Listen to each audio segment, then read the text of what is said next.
Good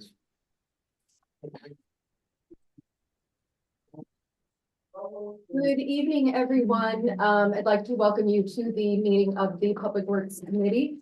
It is February 3rd, 2026. We're getting started at 7:03 p.m. My name is Ann Winterstrand. I'd like to call the meeting to order. And for roll call, I'd like to welcome my new committee members, new council members, and welcome back former members of this committee. Tonight we do have Council Member Jesse Buccalow, Council Member Jan Degenshine, Council Member Richard Dellinger, Council Member Darlene Young, and we have Council Member Johan Lopez here, who is not on the committee, but he is a guest. Yeah. And waiting for Mr. Freyer will not be attending tonight, but we will be waiting for one more council person, Mr. Wiggins. So tonight we're going to have two public hearings.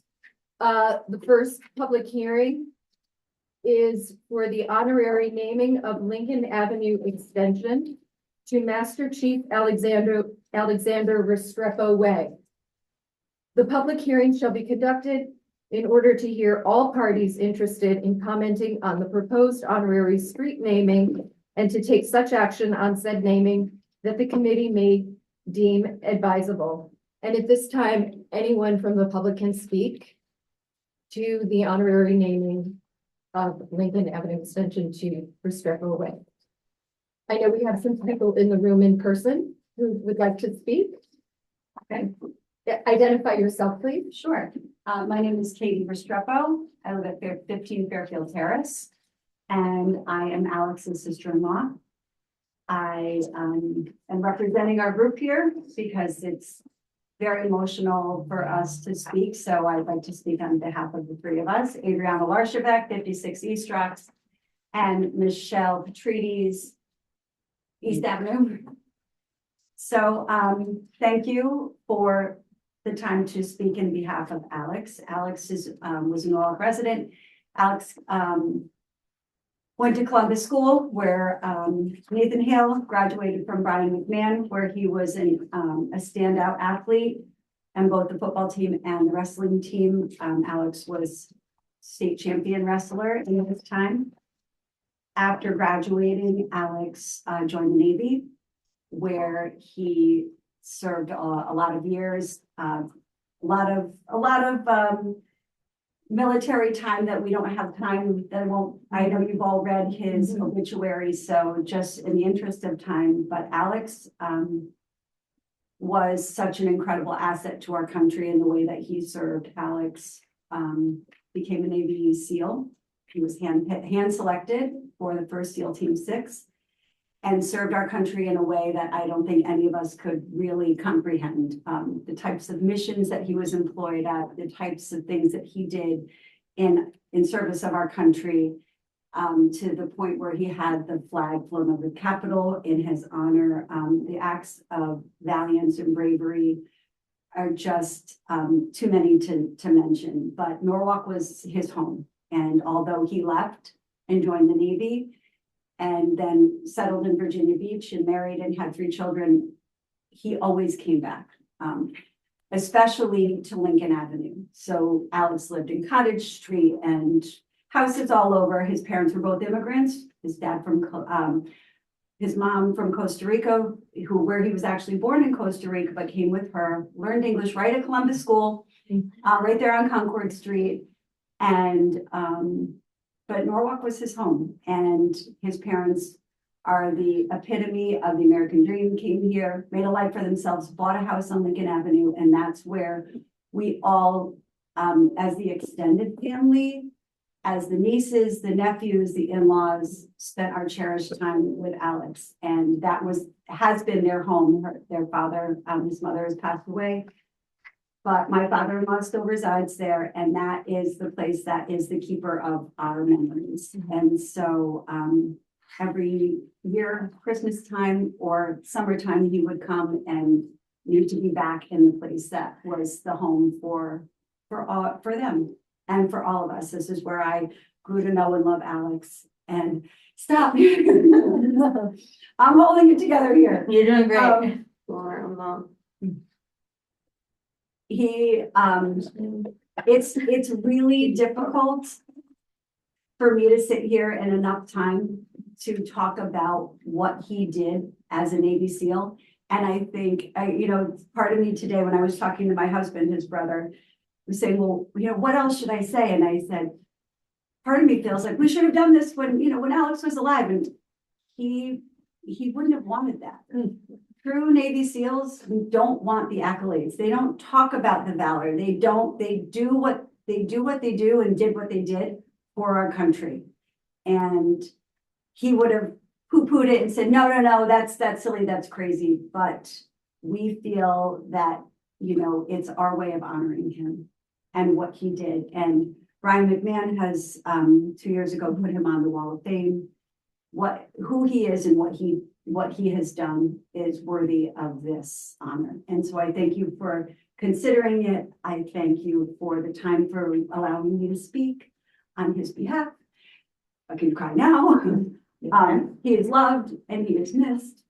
And I'm just so proud to know him and what he did and who he was, and he's missed every day. And Lincoln Avenue is now my home, it's our home, and it would be so fitting. I think even some of the residents still there on the street, Alvina Watkins grew up with him. She would be there right with us saying, like, this is our street. This is where we grew up. And so I appreciate your time for letting me speak. Thank you. Thank you. Anyone else like to speak? I Who's in the room? No. We can't. too emotional. Thank you, but we can't. Okay. I did bring a little picture. Here he is. Here's our Alex. And there's some more Thank you. pictures on the table. Here he is. This is McMahon grad. Thank you. And we left him on the table. In the Navy. To the public. So is there anyone online, Delene, to speak? If anybody would like to speak, can you please raise your hand electronically? No, there is not. Okay, and I would also like to recognize that Councilmember Jalen Seed has joined the call. With that, I will close the public hearing. And I would like to move into the second public hearing. Okay, and I'll read it as follows. Public hearing for the honorary naming of a portion of West Avenue from Wall Street to Connecticut Avenue, Matthews Park to Stanley Seligson Way. The public hearing shall be conducted in order to hear all parties interested in commenting on the proposed honorary street naming and to take such action on said naming that the committee may deem advisable. So if there is any member of the public that wishes to speak at this time, please raise your hand.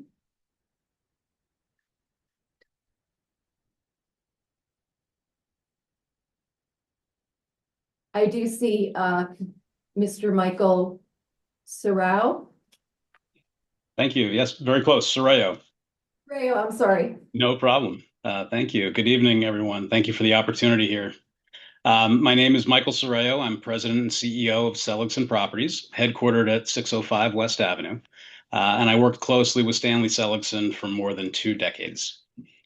Stanley was born in Norwalk in 1933, grew up in the community and attended Norwalk Public Schools, and spent his entire professional life here in the city. He devoted nearly 70 years to operating businesses, engaging in the community, and investing in Norwalk. A significant portion of that effort was concentrated along the West Avenue corridor. Early in his career, Stanley was well known by many as the owner and operator of S&S Tobacco and Candy and S&S Vending, which together employed more than 200 people in the city. He later launched Spartan Catalog Showrooms, a well-known retail institution located on West Avenue. Stanley then subsequently redeveloped the Spartan site into what many will remember as Loehmann's Plaza. And over the decades that followed, he continued investing along West Avenue, acquiring properties, redeveloping and improving them, and attracting long-term commercial tenants to the city. Many of those properties remain in active use and continue to support retailers, offices, healthcare providers, nonprofit institutions, and residents. In addition, Stanley served as the city's designated developer for the West Avenue Corridor redevelopment project, dedicating countless hours to working with city officials and community stakeholders to help guide the transformation of the area into the mixed-use neighborhood that exists today. His civic involvement was also closely tied to this area and the broader community, including longstanding support of institutions like the Lockwood Matthews Mansion Museum, Stepping Stones Museum for Children, the former Norwalk YMCA, Norwalk Hospital, and many other local organizations. He was particularly proud of his more than 50 years of involvement with the Greater Norwalk Chamber of Commerce, where he served as a dedicated board member, as well as on the executive committee as the vice president of economic development for the chamber. But throughout his life and work, Stanley was deeply proud of Norwalk and consistently championed its long-term success through thoughtful investment, civic engagement, and collaboration. And so the materials that we've submitted before you document that history in greater detail and the area of his involvement here in West Avenue. And we've included some letters of support from former Mayor Harry Rilling and from Shannon O'Toole Gianderco, President and CEO of the Greater Norwalk Chamber of Commerce. And we'd like to read those separately for you. And in addition, we have two further letters of support, one from Peter Cordeau, President of Norwalk Hospital, and Barbara Coteen, the board chair of Stepping Stones Museum for Children. Lastly, in closing, we believe this request follows the city's naming process and relates to that specific portion of West Avenue that directly reflects where Stanley focused much of his life's work. Therefore, we respectfully ask the committee would approve this item and advance it to the full city council for consideration. Thank you all for your time and consideration, and I'm happy to answer any questions. Thank you for your comments, Mr. Soreo. Is there anyone else in the public that would like to speak to this public hearing on the honorary naming of West Avenue to Stanley Seligson Way?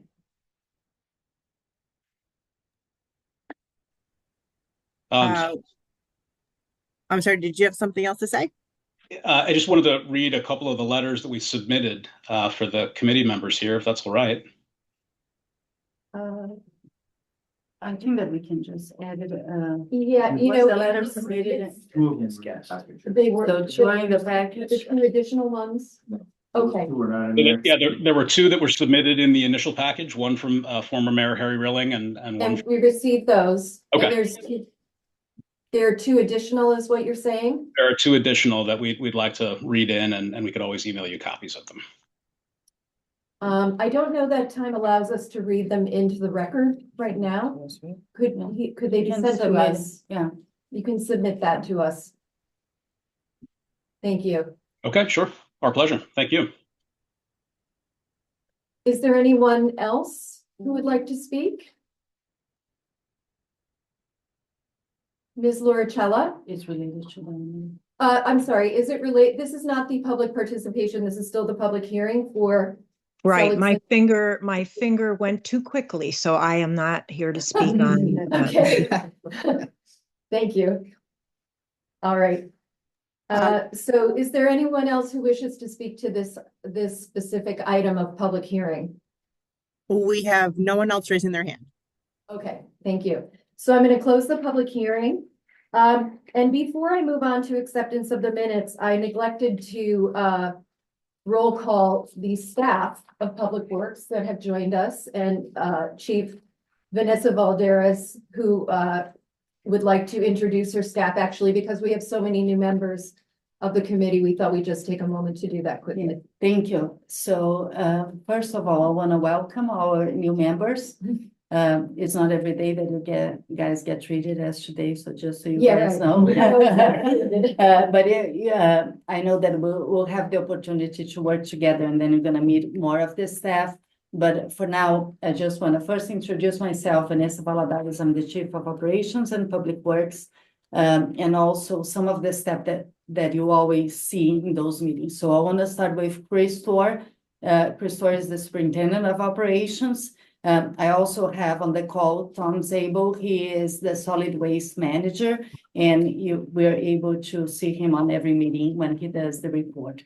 Unfortunately, I'm missing Jimmy Ann, that is our principal engineer. He's still upstairs, finishing up the Lockwood sidewalk information session. And tonight with us is Paul Sonic, he's one of our senior engineers. And he is here because he's usually the one that helps bring to the committee all the public hearing. The way that we do is usually whatever staff has something to add to the agenda is the person that comes to the meeting. So thank you, Chair. So can I just stop? So two important. Oh, yeah, people on sorry, the yes, screen. exactly, thank you. You would- I forgot the most important. We would not be here people. without these. not Yes, here without without- them, So we have Deline Bird. She's wearing two hats. Usually she works at operations and she is pretty much the right hand of Chris there. But today she's really the mediator for the meeting for us. And of course, Monique Cipriano, she's the admin here at engineering here at City Hall, and then she helped us with everything. She's fantastic. So both of them is the one that keep me going straight, but today you did the job that they didn't mention. Sorry, girls. Very appreciative. And just a special shout out to everybody in operations with the recent snowstorm. Just did a really great Great job. job. Thank you. All right, so moving on to acceptance of the minutes from the regular meeting, December 2nd, 2025. And I believe some of the new members will be abstaining from that vote, but for those of us that were here and can vote, may I have a motion to approve the minutes as presented, Ms. Young? Motion to approve, Okay, although there's two people. two people to approve. I'll take the vote. Yeah. There you go. All in favor and abstaining? We have 1, 2, 3 abstains. All right. Moving on to public participation. And we ask that any public comment is pertaining to tonight's agenda and that we keep it within a 3-minute time limit. So I see Ms. Laura Cella. You may speak. Yes, good evening. For the record, my name is Diane Lauricella, 21 Little Fox Lane. Can you hear me, Chairwoman Wennestrand? Yes, I can. Thank you. Okay, very good. Welcome all. First of all, I wanted to thank the staff for the hard work with this snowfall. It was a phenomenal amount of snow, and I, from what I'm seeing, they still have more work to do, but they're doing a great job. I also wanted to thank those that are working on the metrics for the tree cover. However, I'm here today to speak about the items on the agenda relating to waste management and recycling and food scrap. For those of you that do not know me, I have been in the waste management business in one form or another for the last 40 years. I assisted the city by helping start the Household Hazardous Waste Collection Day as a League of Women Voters member under Bill Collins. I have been for many, many decades helping try to advise and offer some ideas that would help us reduce our costs for municipal waste and also improve our metrics for recycling and reusing materials. So today, I just first wanted briefly to say that in the metrics on page 13 out of the 18 for the slideshow you're about to see, in my totaling up over the months of looking at the solid waste management report, our recycling rates are flat, if not what they should be optimized. Our solid waste collected and transfer station and waste curb are much higher than they should be if we had a more effective and optimized recycling program. We do have elements of a recycling program, but we don't have the optimization. So I first wanted to say that I will be forwarding tomorrow a menu of things we could do to improve our food waste recycling rate because the Super Bowl is coming. I have recently agreed to be the co-chair of the waste team of our sustainability and resilience task force.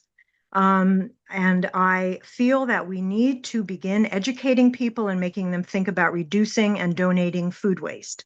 With that, with the time remaining, item 6G, which is the new gen proposal, I ask that this go back to the drawing board and be tabled until and unless Nisha Oliver and I could take a look and speak to the staff about redoing this RFP and the contract request.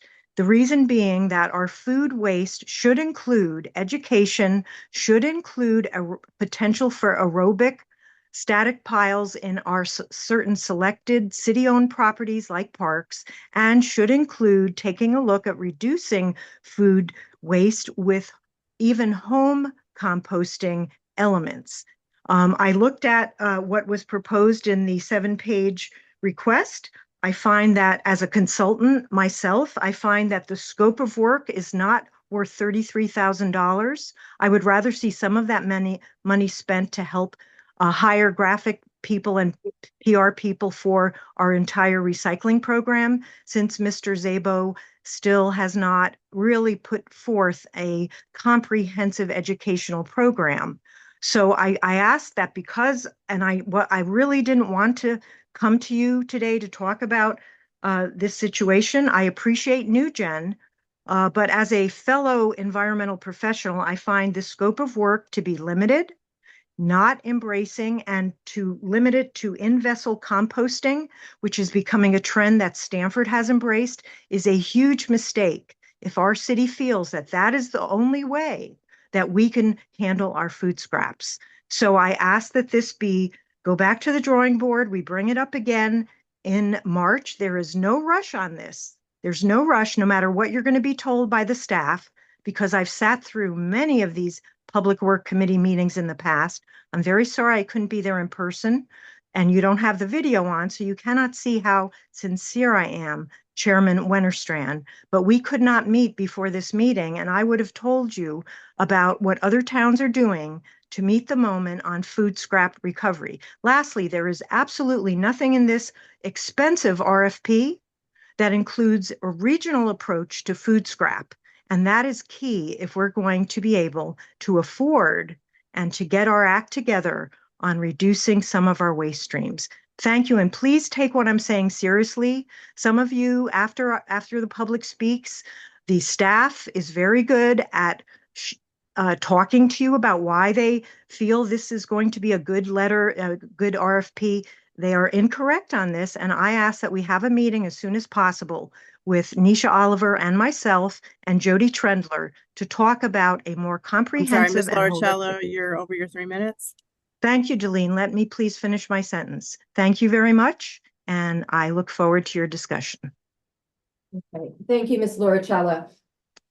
Is there anyone else from the public that wishes to speak to any item on our agenda tonight? There is not. Okay, so with that, I'm going to close public participation and move on to new business.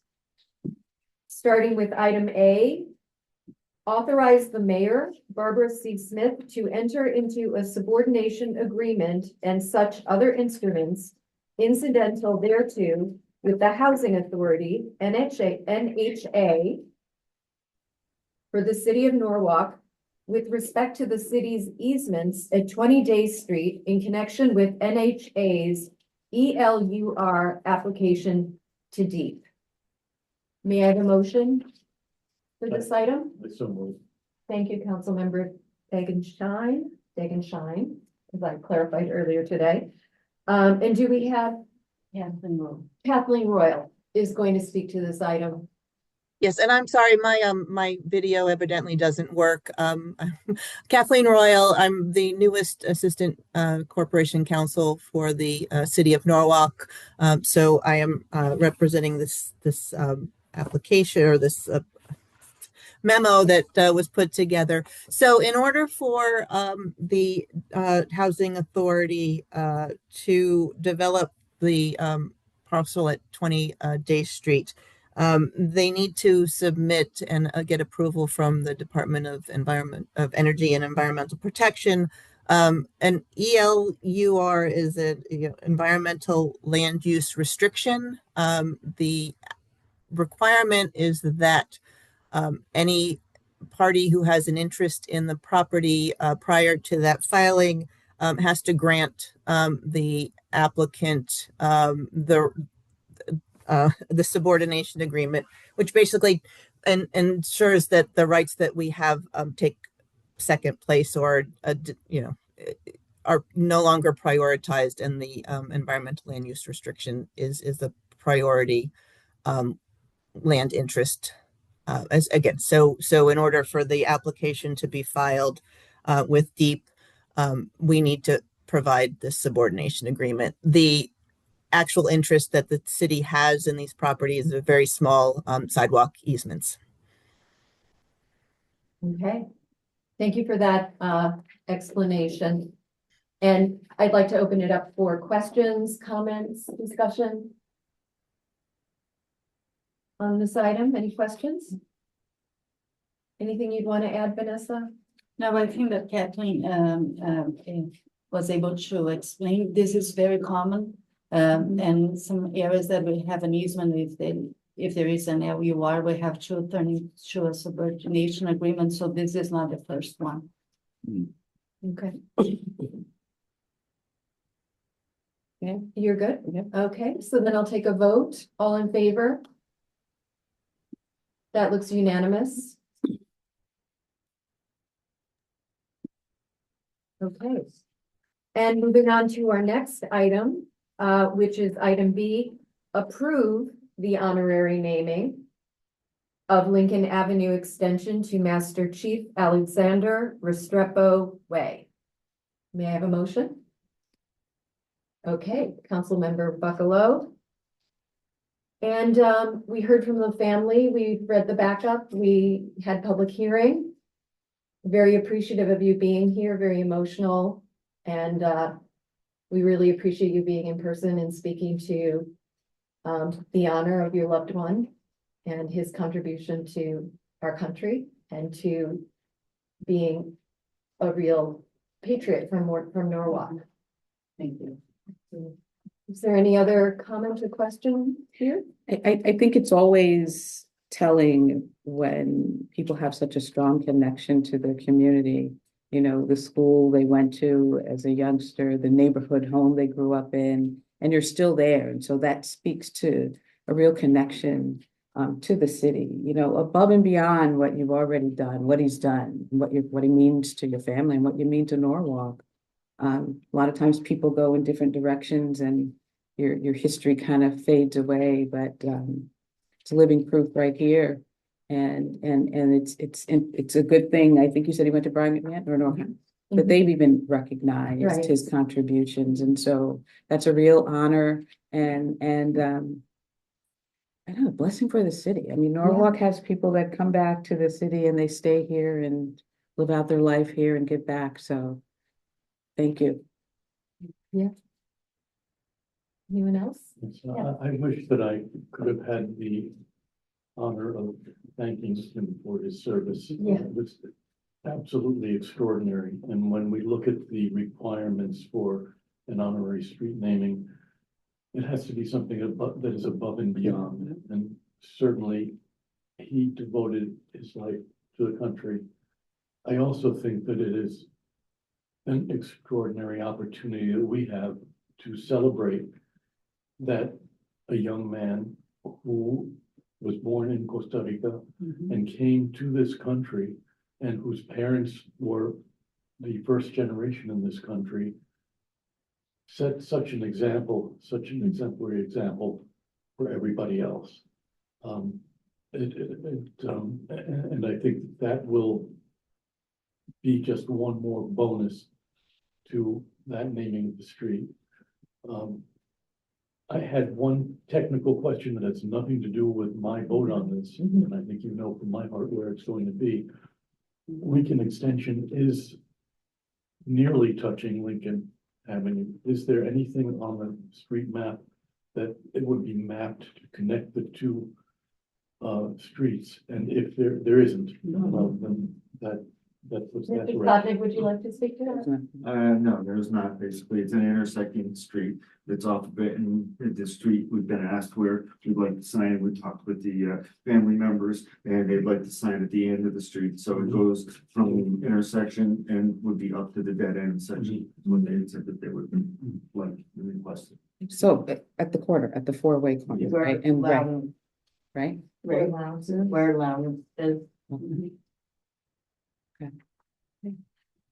Councilmember Lopez? So let me just say to you ladies that as someone who grew up in Norwalk my whole life, fellow Latino, friend from Costa Rica as well, that for me, it's an honor.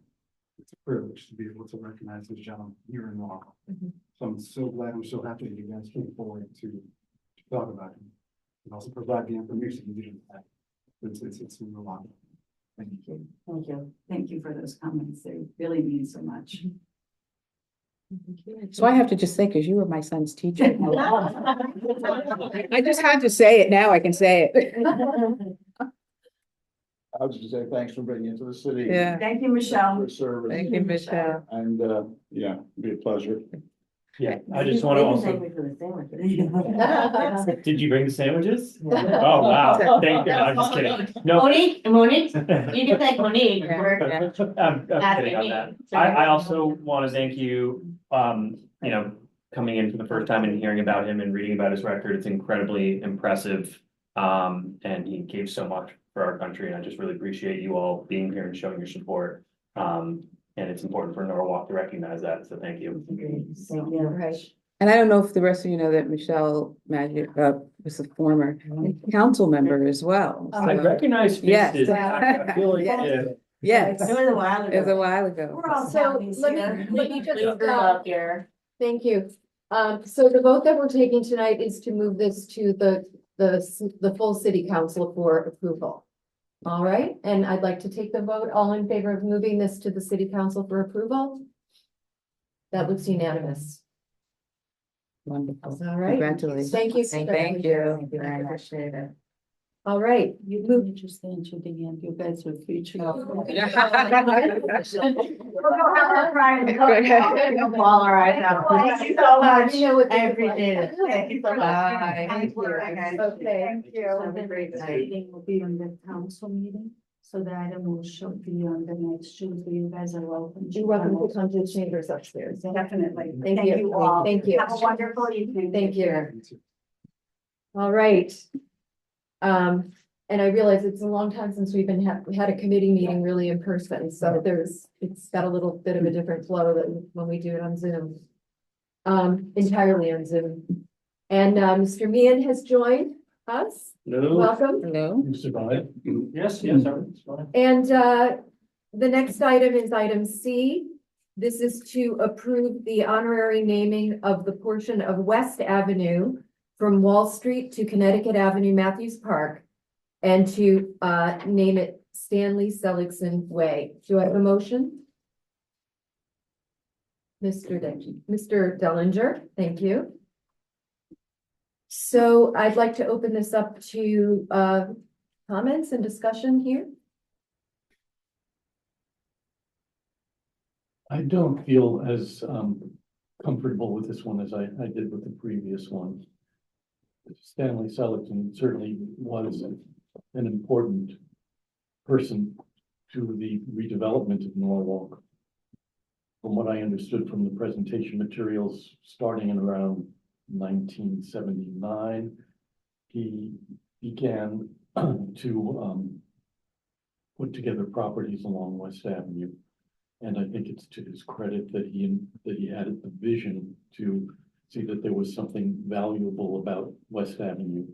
It was about that time, maybe a year prior to that, my best friend from high school moved to Norwalk, and when I visited him, I would go through different areas of town, and at that time, most of Norwalk, or a lot of Norwalk that I got to see was a dump.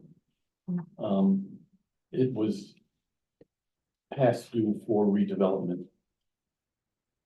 But Mr. Seligman was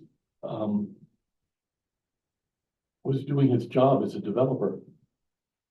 And I think he probably benefited from the development of West Avenue. I'm not sure what the term designated developer is, other than the fact that he had accumulated so many properties that he got to speak and participate on behalf of others. Mhm. But I think that the bar is higher than that when it comes to having a street named, especially one that is so visible and for such a distance from the beginning of West Avenue to actually to the park. And I just don't know that that has been reached. He did, from what I can understand, contribute to other organizations. I just think that the honor, from what I can gather from the materials that were presented and how they were presented, would be more for the Chamber of Commerce to have an annual recognition award to a business person for exceptional business. But from my standpoint, it's almost cynical to me that a gentleman whose business it was to develop and gained benefit from doing his business well would then have the honor of having a street named after him. I just think there are probably many other people who had contributed to the community who would be more deserving of an honor of this nature, not necessarily in development, but just in this nature. And it may be that there is something missing from the presentation or something that I missed in the presentation, but I just don't see it. As some of you may know, before I moved to Norwalk, among other things, I was a land developer and a builder, as well as an architect and planner. And I would not expect to have my successes end up as a naming of a street. It just, because it's what I do. And it shouldn't be anything more than that. Luciano, Are you, are you complete? I'm complete. Okay. so Chair, I think, what, Councilmember Dellinger said, Degenshine, thank you. I know. Degenshine, D and D. I'm another D. Oh, you're gonna speak? I think you made very salient points, and I think it's something that we need to think about, because when we go through this process, it really is about what we've done above and beyond our employment or what we do to make a living.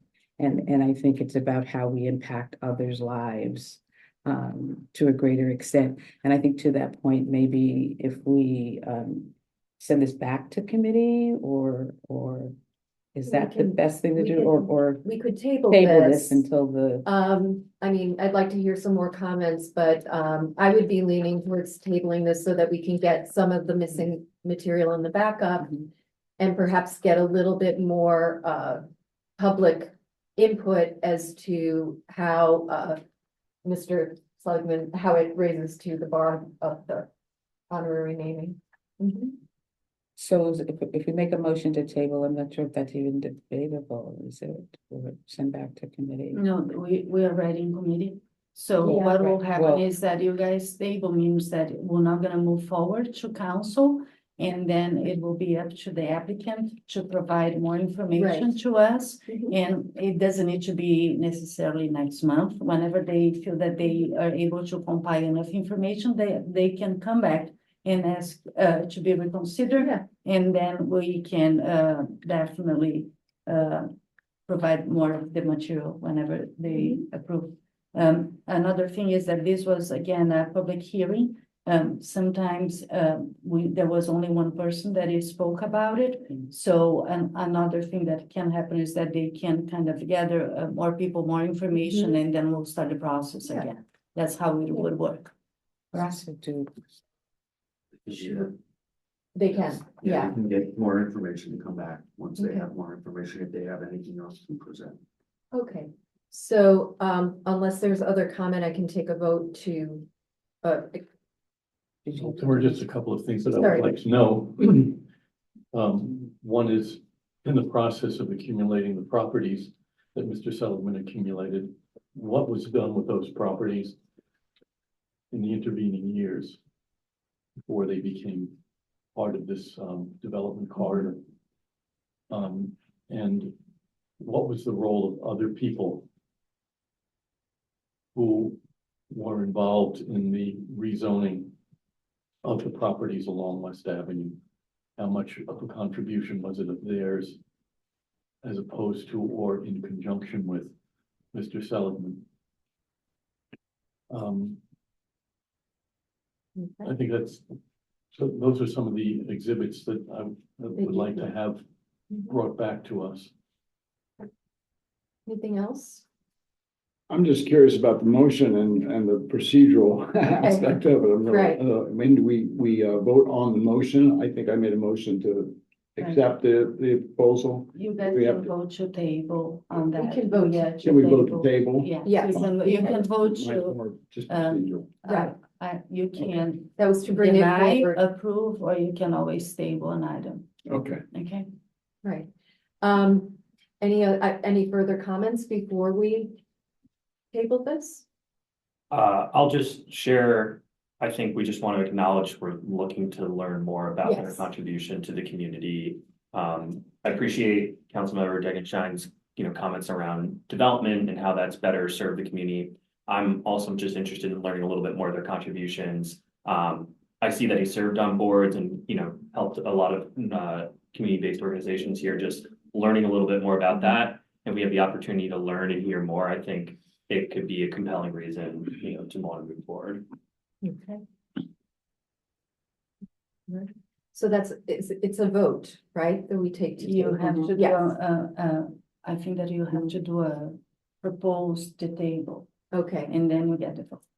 okay, so may I have a motion to propose to table? I move to table the motion. Okay. Then I'll I think take, I already did that. I thought I did okay, I'm that, but sorry. that's okay. I'm getting used to I the, mean, but that's okay. Okay. Yeah. all in favor of tabling? All right, that's unanimous, thank you. All right, moving on to item D is acknowledging the receipt of the request for the honorary naming of Knight Street to Cutie May Jordan Way. And that is Councilmember Young, thank you. I think that we can have our discussion about this now, or should we wait until the next, to include it with the next item, which is the public hearing? I think we can have the discussion now. Do we or do? There's two items related to the same. I think you just put on to the. Okay. So, all in favor of acknowledging the receipt of the request? That's unanimous. Moving on to item E, schedule a public hearing for the honorary naming of Knight Street to Cutie May Jordan Way. The public hearing shall be conducted in order to hear all parties interested in commenting on the proposed honorary street naming and to take such action on said naming that the committee may deem advisable. The public hearing is scheduled for Tuesday, March 3rd, 2026 at 7 p.m. by way of video conference teleconference. And may I have a motion for that? Ms. Young, thank you. Okay, so let's open up and speak about the honorary naming of Knight Street to Cutie May Jordan Way. I don't I know. think- whether- No, we have This is discussion. scheduled, We don't have a yeah. discussion. Because But they're just- no, but you can vote on not schedule, just to. Okay, let's vote on the schedule. Right. We're not gonna have a conversation. Well, about it yet. you get, sometimes you can have, if you, by any chance, the first one is that you acknowledge that you Right. received the packages here. Now it is up to, this committee to see if they want to schedule for next Yes. month or not. Sometimes based on the material that you receive, you believe that you're ready. Sometimes people come already in this meeting to request you guys to Right. schedule. I don't have, we didn't have any participant today. No. No. I did, Excuse me, we do have somebody raising their hands. Would you like me to unmute them? Well, I This is think not that the- that That is was not public it, it was, it participation. should have been under public participation. Yeah, Okay. could they write us an email to the committee with their thoughts? We'll just come back. Or just then come back for the on public, next one. for the public hearing in March? Or you have to decide if you're gonna do the public hearing Right. before you listen to them or not. Right, okay. We are, right? So- Voting on All in You're gonna favor, all in favor of public hearing in March? That's unanimous? All right. So the participant can come to the public hearing? Yes, Mr. Sonic will contact them. Thank They've you. been in touch with me already, and I contacted them related to this tonight, and told them that this is something where they wouldn't have the opportunity to speak at a public Okay. hearing tonight, but mentioned that public participation was the plan to Okay. mention what they wanted to do and why, so you can hear it. All right, thank you for that I clarification. did have a point of information, Madam Chair.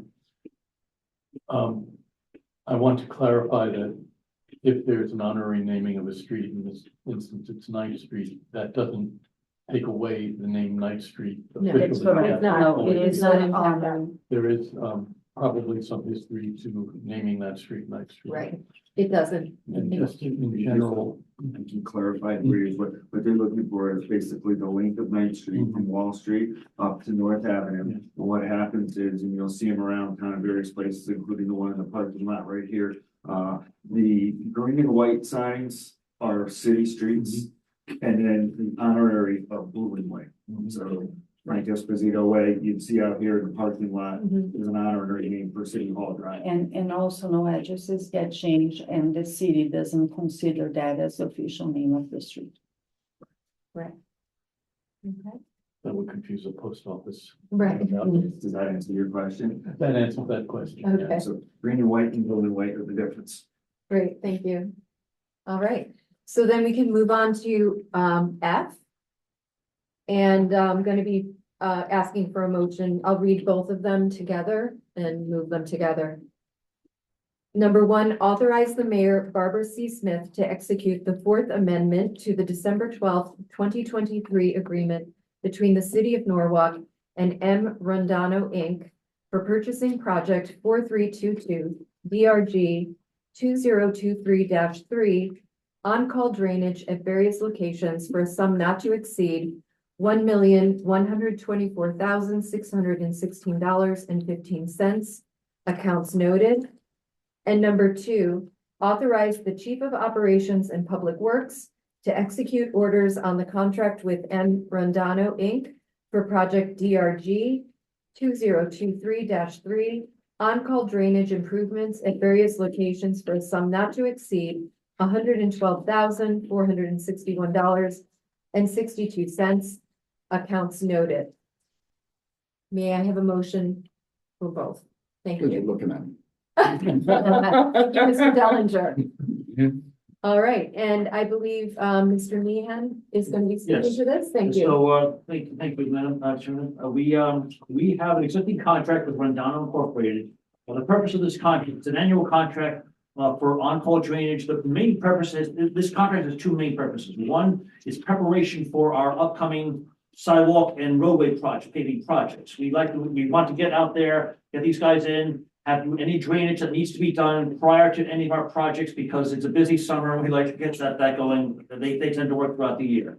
And the other one is for more purpose of small area drainage issues that do pop up occasionally. We have, as you know, large scale drainage improvement projects that are done in various areas. Those we go out to bid as normal procedure, but sometimes it's simply more efficient for the smaller projects to be handled by the particular on-call drainage. The original contract asked for, gave the option for amendments, for extensions for each year, and we are asking to do it again. This is generally speaking, a very reliable contractor. They've done very good work with us. Well, we are hopeful. They give very fair prices. Everything is per the original contract. There's been no change in that. So we are looking to just, other than simply inflation rates, but other than that, we are looking to just extend that in order to prepare for this upcoming construction season. Okay, thank you. I'm always curious where the various locations are. Oh, well, we will have to go through a very long list of that one. There's a lot, we ascertained a lot of this, based on, I can tell you about our upcoming paving projects that they're going to be preparing for. Right now, they're actually out on Roten Avenue. I'm gonna be discussing this in our project discussions, updates, if you want, but they're out on Roten Avenue right now. Doing a lot of drainage work out there, including some green infrastructure, which is a very problematic drainage area. My team just was very diligent in designing a setup, and these guys are out there doing a job to get that done properly. And we have out to bid right now a contract to install sidewalks and repave the roadway in the area. So that's one of them where they're active right now. And there are, again, a few other areas, but that will, of course, depend on how the schedule comes in with our budget. Okay. The neighbors have been informed that the work is going to be done. Oh, yeah, no, we always do that. No, the work is being done right now. We have not heard, I'm not aware of any complaints in the area, but these guys are professionals. They've worked with us for quite some time, so they do know the drill. Per se, we always send out notices anytime construction begins, so that's Yeah, some of the green work that is being done, does that include sediment control or? Oh, yes, absolutely. That's what it's going to I think that's great, especially because that's such a sensitive area. It is. It's very problematic to deal with drainage in that area. There's been ponding issues. So in addition to the fact that we could utilize the green infrastructure, for simply the fact that it is something that doesn't have to utilize new structures in areas where people do not want. It also has the added, on this particular time, we didn't actually have a lot of options drainage wise. So we couldn't tie in. We are doing some drainage work in the area in terms of installing new structures, whatnot, but some of the areas just cannot be handled with that. And that's why this green infrastructure is coming into play. Okay. Thank you. How are some of the drainage locations prioritized? Well, that varies based on construction schedule. If we have an upcoming, the reason we're prioritizing this particular one right now is because we have an active contract out there right now, out to bid.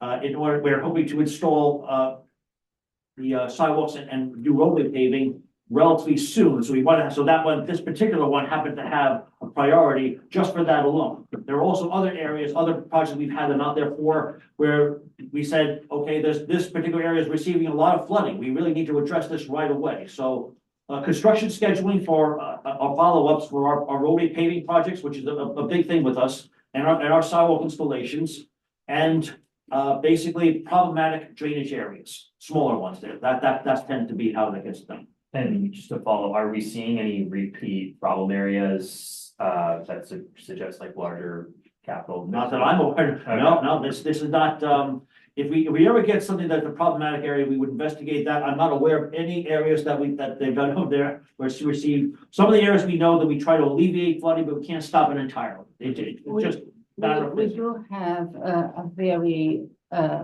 extensive program before we do any of those projects. And I'll be happy to tell you a little bit more when we go through the metrics. But we have a very holistic approach. So all the roads that we pave, we CCTV all the drainage before. And that's where we find if there are any issues is where it goes to this contract that you guys are about to vote on. Okay. All right.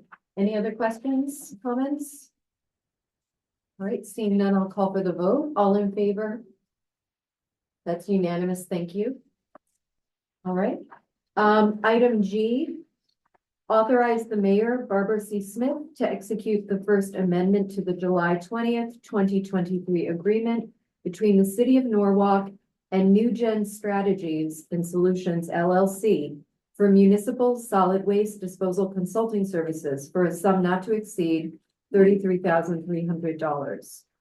May I have a motion for this one? Okay, thank you. And I believe Vanessa? you Yes, speak I to this can one? speak a little bit, and if there is any more technical questions, Tom can help me. We use New Gen as our consultant when we just redid our solid waste, I'll call master plan, and we use them also to help us on how to revamp the whole solid waste program that was implemented now as of July 1st. Besides the work that they did for us, they also are now the consultant for WestCog when it's being taken in consideration to create let's call a solid waste regional authority. that Westcog is taking the lead as well. For those that are not aware, we have created our food scrap program as a pilot program a few years ago and has been extremely successful, but has always been a pilot program. So this current fiscal year is the first year that really became as an item, as an operating item in our budget. So now to make the thing look right, we decided to call them back and ask them to help us on how we're gonna bid and see what are the consultants that can help us to have the best, I would say, financial requirements for this program. So what they're gonna do is not only write a bid, it's not only that, but they are very familiar with the whole process and some of our alternatives and some of the issues that we have.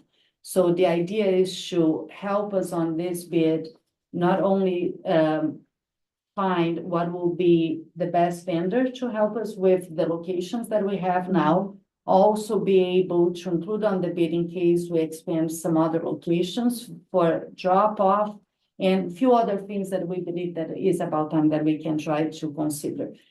So that's why we have a very good relationship with them. I think that they are like very knowledgeable and they help us. So that is what it is, the amendment for. Okay. Well, that's right. Council You have seniority.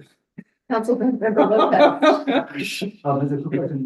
Did the Director of Sustainability get a chance to go over the request?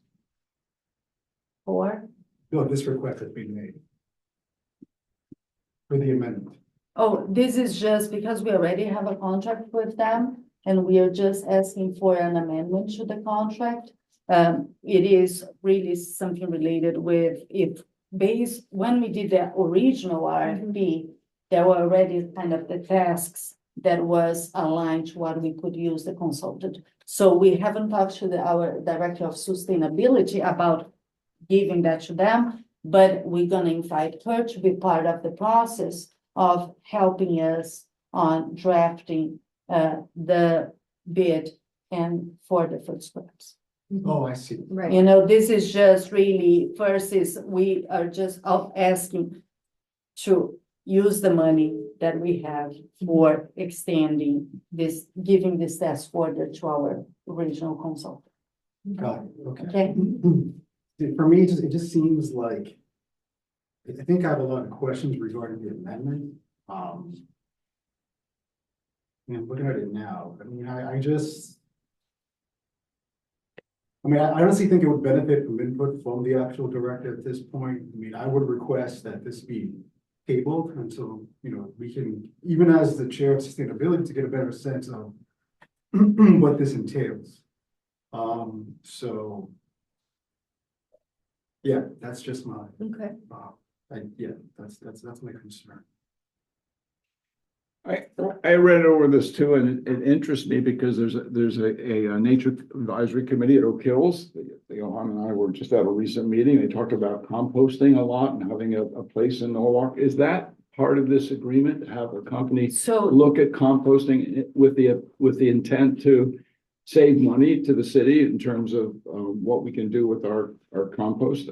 As of now, what we have is only 3 sites for drop-off. Right. And we do have, based on the pilot program, a vendor that just pick up and take off. There was originally no bid for that vendor. Was on that time, from my understanding, was one of the only ones that were offering. I believe that they were the ones that approached the city, and then the committee and the council approved to give him a contract because we want to start the program. But now it has been a few years, and now we do have a little bit of money and there is a little bit of tonnage, and the program we want to grow. So how we want to grow, right? Instead of just putting a simple bid and say we just want a vendor that pick up the food scrap and take it somewhere, we believe that there is a value on bringing a consultant that will help us understand, are we doing the right thing? Should we consider other locations? How we should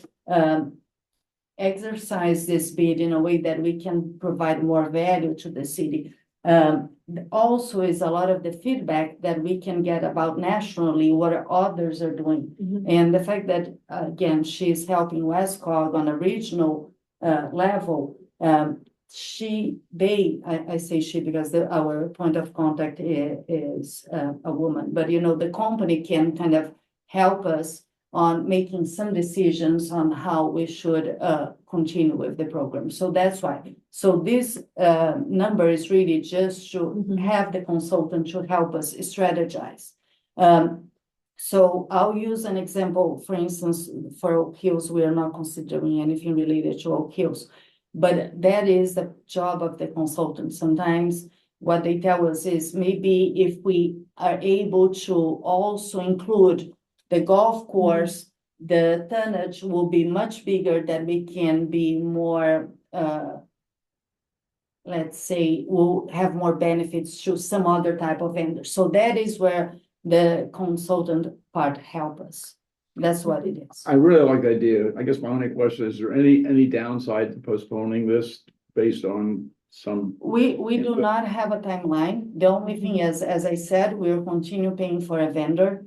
This is not going to affect what we are doing today, right? But we are continue to pay. So even if it will take a little bit of time until this is in place and we bid it out, and then we have a formal vendor that will start taking. We are hopeful that whoever is going to end up taking care of the food scraps for hauling will be more economic than what we are paying. We may be wrong, right? Yeah. We do not know until we bid it out.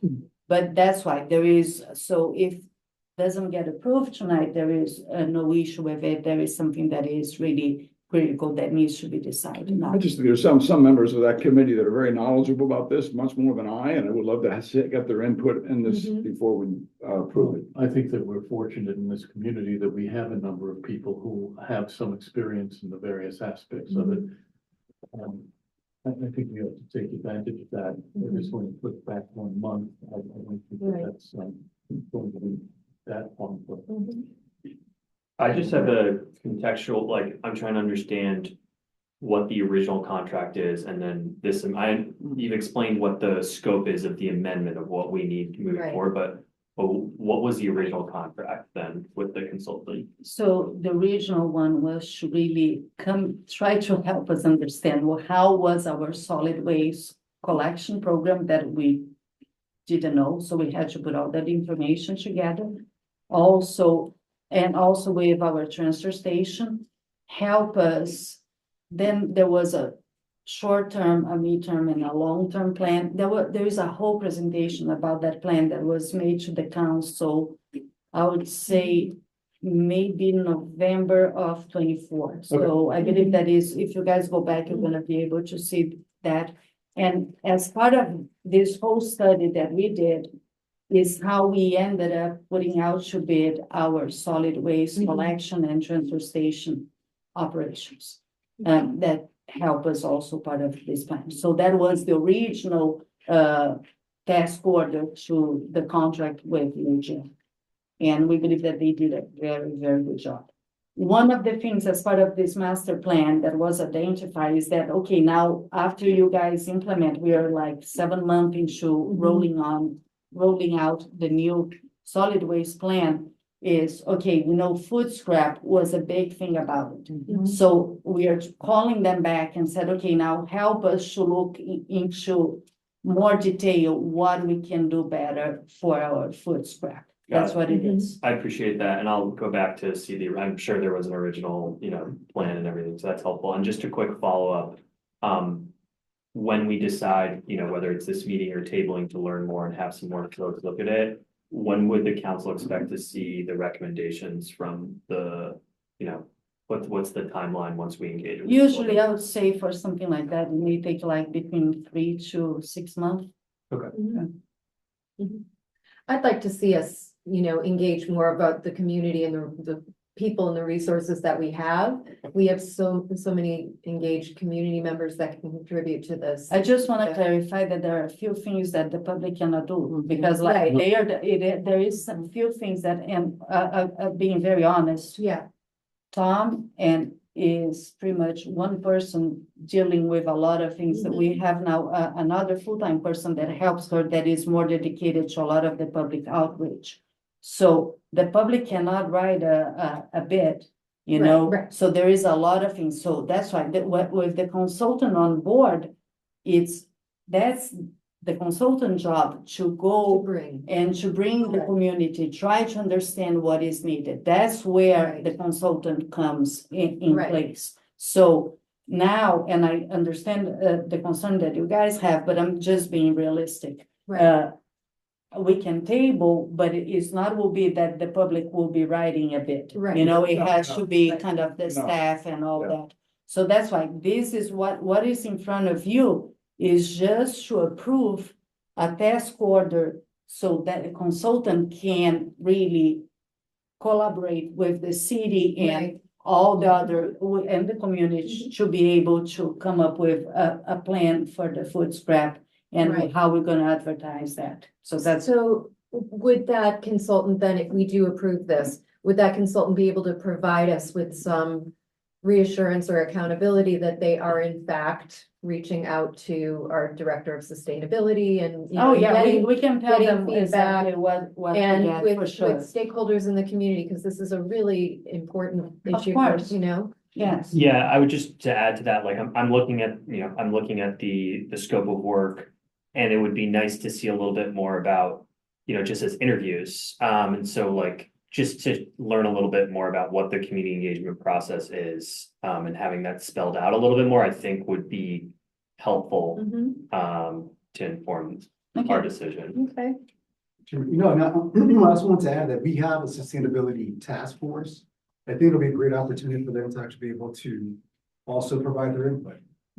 Really get involved. And I understand the limitations with respect, I know that the public's not the one to actually do the actual proposal, but I think at this point, I think it should require or will benefit from additional review from the director. At this point, the task force, sustainability committee, and then provide some suggestions or some recommendations. So that's. I'm sorry, I'm just having a hard time. When do you envision this collaboration? With the consultant or before we have a consultant? Before we have a consultant. What I'm hearing, Councilmember Buccalow say is that perhaps if we do postpone or table this, we could invite this to be more fleshed out in the language of the amendment, that the community engagement process, specifically what it would be. Is that what I Yes, hear? yes, I'm envisioning the community engagement process baked into the scope of work into the amendment, so it's just clear that we know there will be a process to meet with Right. different stakeholders in order to shape the recommendations Understood. from the consultant. And my concern is for this to occur before. Mhm. So the actual proposal now, for it to be looked at by sustainability committee members, the director, myself, et cetera. Mhm. So that's. Right. So what's before us is an amendment to vote on, if we decide to postpone, it would be so that we could get this additional language into it. Yes, we may wish to amend the amendment.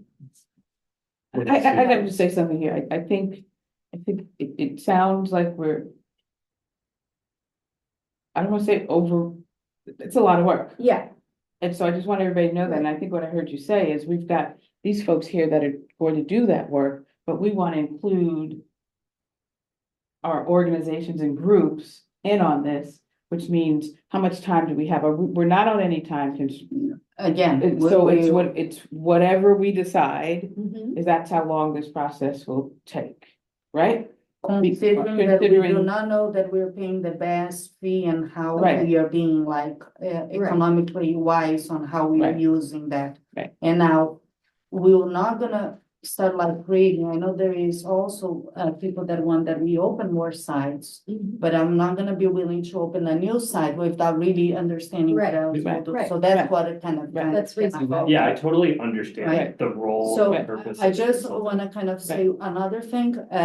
I understand your request about seeing kind of the task order, but this is kind of something that we can kind of work on, but usually, again, the scope is not really kind of I know that there is a proposal, but it's always flexible. What you guys are approving is like a sum to be used on that. This will be the first time that I ever get some type of request because for 15 years that I've been working here, there was never a proposed scope that the Public Works Committee puts in front of the board that has to be approved by a commission. Okay, just kind of because I don't want that later people think that, okay, now before we approve our on-call drainage, now I have to talk to someone on the community and just because there is another commission that they have to approve the task order that is being approved. Some of what was proposed on this task order was based on what the staff, right, understand that is the need, so we can do the change on what we need. So also, I just want that you guys understand that I understand the whole sustainability part of it, of course, and we are very aligned with that. Even because of some of the work that we did, we were able to get the awards that we did it last year on sustainability. But on a daily basis, we have Chris that oversees that portion, Tom, and myself that we do the work, and that's how we align the task order of what we want from our consultants. And this is only related to solid waste, but this is kind of what we do. Because I don't want, I'm being very honest, I don't want that tomorrow Jim comes here and now he puts that we need to hire a consultant for paving. And then I will have to hear that, I have a friend that he has a paving company. I need to make sure that what he wrote is correct. So I just want to put that out because I know everybody's new members, but usually the committee never asks us to go back and kind of reiterate whatever we request as from the consultant or what was on the bid, be kind of confirmed or double checked by another commission. Right. Can I also say, look, is it something that sustainability can, or Jody or somebody be part of? Jody, yeah, So she's always part of it. And then bringing it back, right, Yeah. and then bring it, right. But there is, that's why I asked before, because the suggestion was that they have to go over what is kind of the task order. Right. I believe that we as a staff, we understand what is the task order. We know what is the need. I think that after we have the consultant, of course, we try to engage as many people. That was one of the reasons why when we did the solid waste, we interview every single hauler, local hauler. We interview all the organizations related to it. There was a steering committee to that. Of course, this is in a much smaller level, but we do understand the only reason that we can succeed on any implementation here is if we have the input of all the stakeholders. But this only happens after I have a consultant on board, and then we start that. So what I'm hearing here is a little different, is that for me to be able to engage a consultant, we have to go through a commission or somebody else to see if they approve, and that is new. Just kind of what I'm saying. I don't envision it as an approval process. I only see it as an input process. That there may be something else that can or should be added to the amendment to make it a more complete program. Nothing more than that. Yeah, and I'll just say this, I mean, I feel bad, I like this idea a lot. But I heard, I think one of the parents or one of our constituents say that they were concerned about the price. I don't know about the price. I have no idea what the price is. I do know people that are very knowledgeable about this. I would just personally, before I vote on it, would love to hear from someone I have confidence in addition to this constituent before I could vote on it. That's all. That's my reason for asking. And if you can delay a month, I apologize for this. It's not about changing the proposal. Just a little bit of a It's just to feedback have on about. pair of eyes that are more Of course. knowledgeable about this than I am. Yeah. That's how I feel about it. Right, and I think to address the language in the amendment to be clear of what the level of community engagement. Yeah, I'm going off like what I read and then what you said, like there, of course, there would be an interview process, they would meet with the community, like. I believe that's the natural process, that's what the city does, but just looking at this, it's not clear. Those responsibilities, like you're. Understood. Yeah, so that's my only thing, and I don't think, I just want to say from my end, I'm not saying there needs to be any approval from any other commission, just that they're involved during this process and, Right. and a stakeholder engagement. We're not setting a precedent for everything that comes before us, right? This is a specific amendment. I have a hypothesis that people are gonna be delighted about this, but I don't know. So I understand. would Again, like to that's ask why them we're first. here. Right. Yeah. Mhm. Okay, so should we should vote to table. So we're tabling it. Do I have a motion to table it? Oh, no, I'm not You voting. can't on it, vote, just, you can't Oh, vote. yeah, Yes. I'll have a motion. I'll make a motion. to Okay, table it. so Councilmember Dellinger is moving to table this item For 1 month. for 1 Yeah, month. come back to committee I from the have to council, redo right, all yeah, this yeah, and then I'll bring it and then back. bring when it I'm back. ready. Right, so it'll come back to the committee. Right? I mean, if we table it. Yes, when Right. we're ready to address all Mhm. this, we'll bring it back. Mhm. Okay, so I'd like to take a vote on that. Can I Oh, yeah. did I ask if was it time sensitive? It's not time sensitive. We don't have Not any. time sensitive that's- that I have to do something right away, it's just that what we have, what we are using now and paying, we do not know if it is the most cost efficient. Right. That's why. Because now, before it was a pilot, now it's not as a pilot anymore. So that's why we wanna, now we do have the time to focus on that after we roll out. I don't think that a month will affect us. Okay. Otherwise, I would have. If you told me it would affect, I'd change, you know, I don't wanna, I just. I as long as you're wanna okay make with- sure that everybody's comfortable. I don't mind Yeah. table Right. that. Okay, all right, so I'll take Go the vote to table. Okay, unanimous? Thank you. Vanessa, thank you so much for the information. Yeah, thank you, Vanessa. Thank you. Can I share that document with some other people that I know about this? And is this anything? Oh, it's in the agenda. Oh, it's in there. It's Yeah, public. It's on the website, right? Okay. Public. Yeah. Thanks. Okay, so moving on to the reports. This is the informational session for you new members. We don't take votes on this, but we're updated by the different staff of DPW. So we're going to be treated to Oh, I can see it.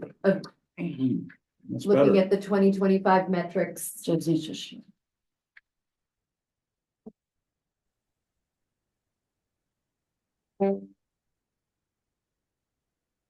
So can you guys see the screen?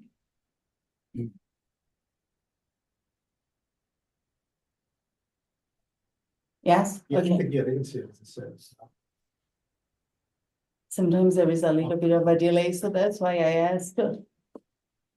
Okay, so again, for everybody that is watching us, usually the Public Works do the metrics based on not on the fiscal year, but on the calendar year of the year before. Usually in January, we present that to the board. We didn't have a January meeting, so that's why we're doing February. But the idea here behind is also to show you where the money that we request goes, and also have an idea about all the things that sometimes people don't realize that Public Works. Can I ask you what the photo is? Yeah, I was wondering that too. It's the bridge. Oh, that's the bridge? Yeah, it's the West Cedar Bridge. Wow, I didn't recognize. Yeah, Oh. so I believe that if I hit here, yeah. Mm. So paving program, it is one of our biggest item under engineering. What this is the map of the city. What we did here is showing in red all the roads that were paved. One day we're gonna go over with you guys to show you exactly how is our paving program, how we prioritize the roads, as you asked before. There is a combination of two things. There is inspection and also a whole mathematical empirical formula where we take in consideration a lot of things. So that's how it comes to there is a forecast and then moves on. I have to invite you guys for a separate thing because we'll take an hour for that. That's gonna be a fun one. Yeah, but anyhow, so this is kind of the roads, and also one thing that we always take in consideration, we try to go to different areas of town based on after those two criteria that we have. So how much we pave, right? So I'm sorry. So last year we paved 23 roads. That was around 34,000 instead is on automatic, sorry. Feet, that it was about 6.5 miles. So this is a picture of Grumman Avenue. One thing that is, I don't want to get out of it. One of the things that happened on this one was, we did now some of the projects that we're doing before, because of complete street design, we ended up doing the sidewalks and with the road paving. That's why our numbers ended up on number of streets now is smaller than used to be. Here's the comparison. So last year comparing to 24, let me try to pause this because otherwise we're gonna go crazy here.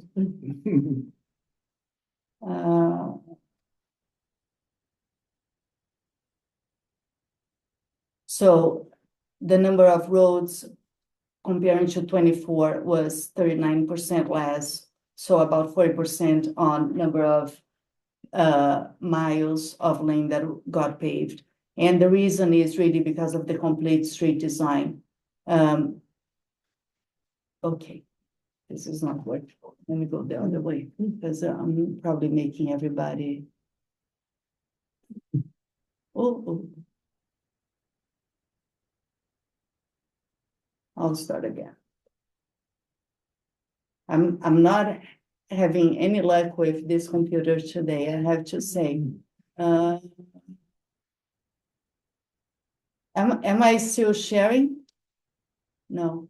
No, you're not. Thank you. But it was on automatic, like this. Yeah, probably it was. So, but now I have just to get back to Zoom.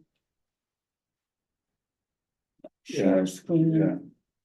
I'll go to this one, share, and then I think that we're gonna go on.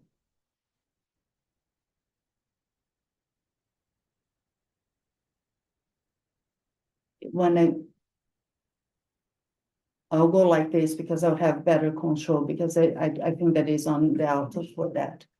So that's why the number is lower.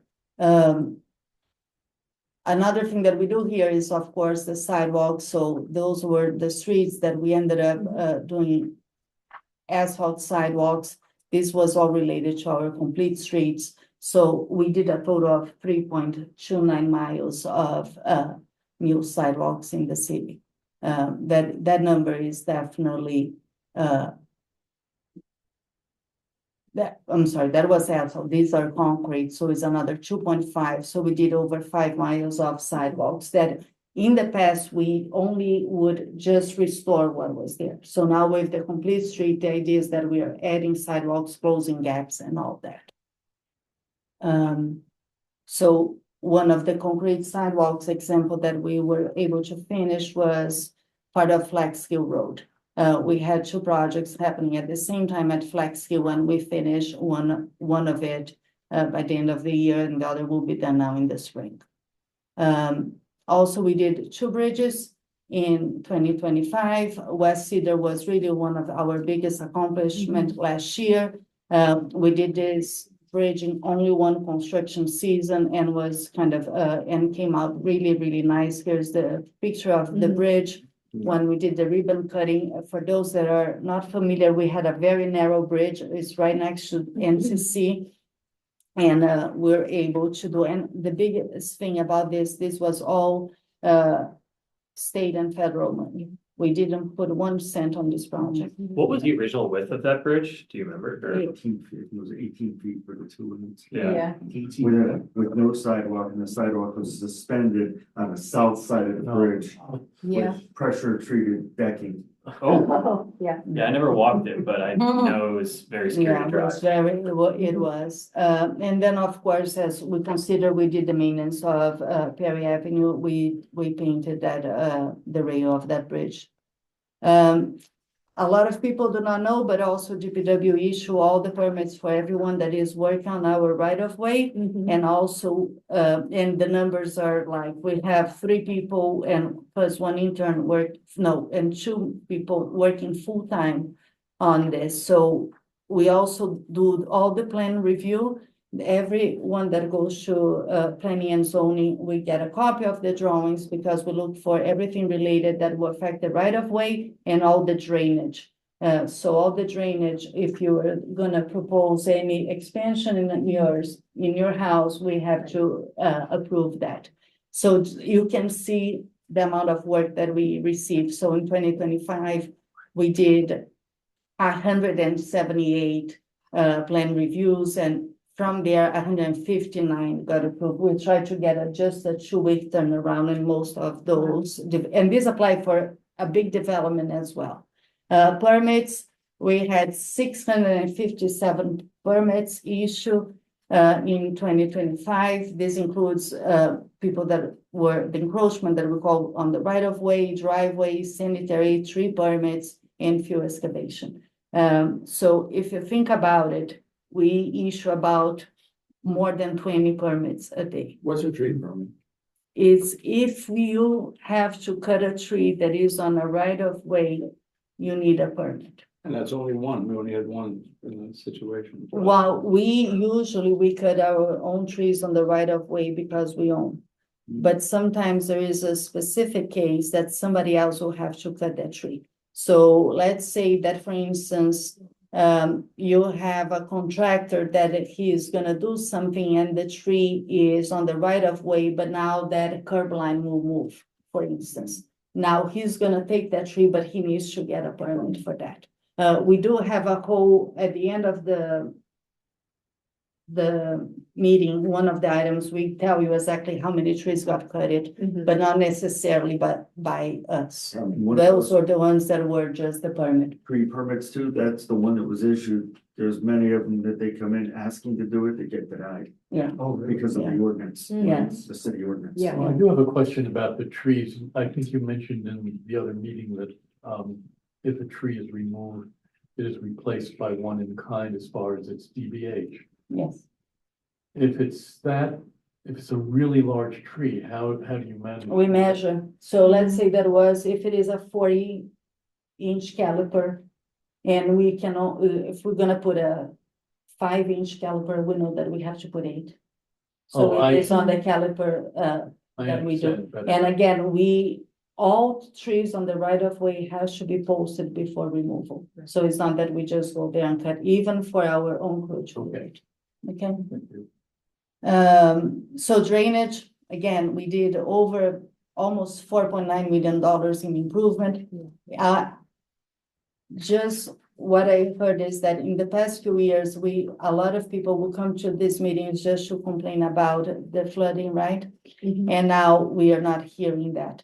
And it's amazing that when it rains, you don't find anybody in this office, because what we do is we take the cars and we will drive to the areas that are critical. We have a whole way of mapping. We map all the calls that we receive related to flooding, so we know exactly who get flooded and with what type of storm. So that's why we can always invest and do improvements on the area that is needed. So if we have a hurricane and all of you call us, we're not gonna really worry about it. If there was a drizzle now, you call me, I'm worried about it. That's how it goes, because that's how we get the calls. We have a whole map that we plug in all the calls, and that's where we know exactly where we need to do some capital improvement. It just reminds me of Water Street. Has Water Street been? Water Street, unfortunately, the main issue with that is that we have the sound. So the sound is the one that is really flooding everything on Water Street due to elevation.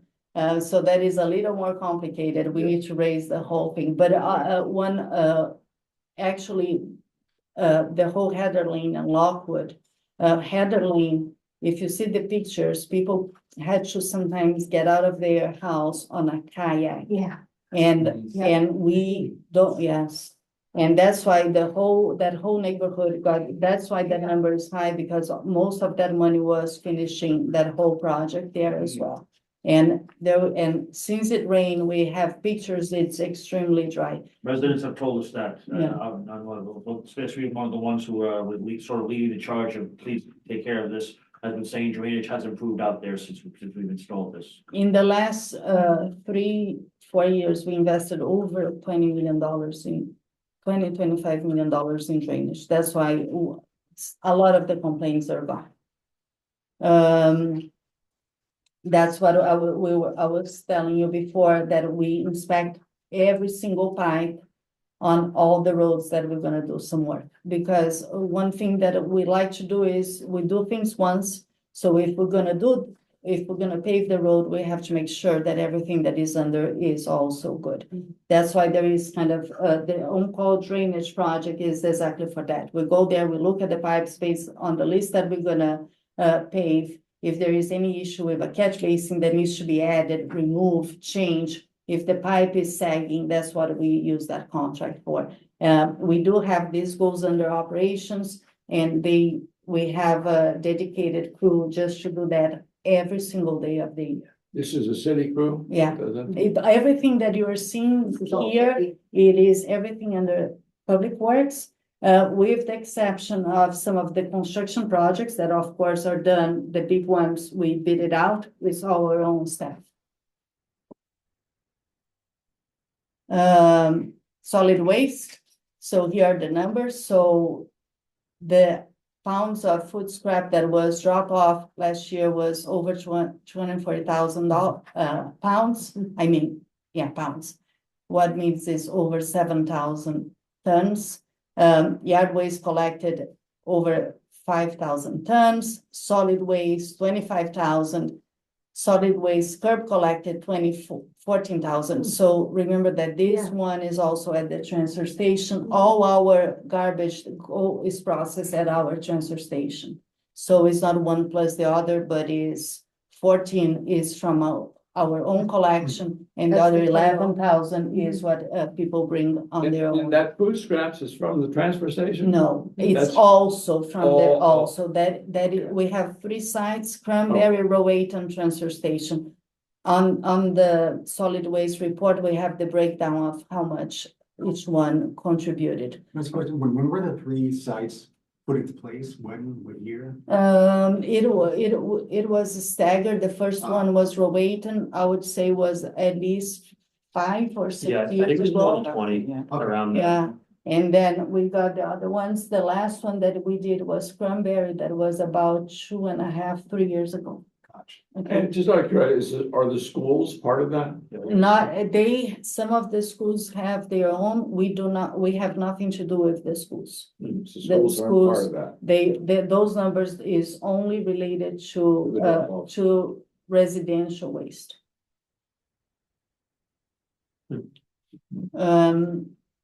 Now operations, that's what our own staff does.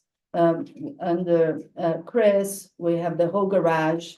This is the same people that is plowing the snow in the winter. This is what they are doing throughout the rest of the year. So the numbers are really amazing that we can clean over 1,100 catch basins. We repair almost 60. When we say road repairs, these are pretty much the potholes that we see.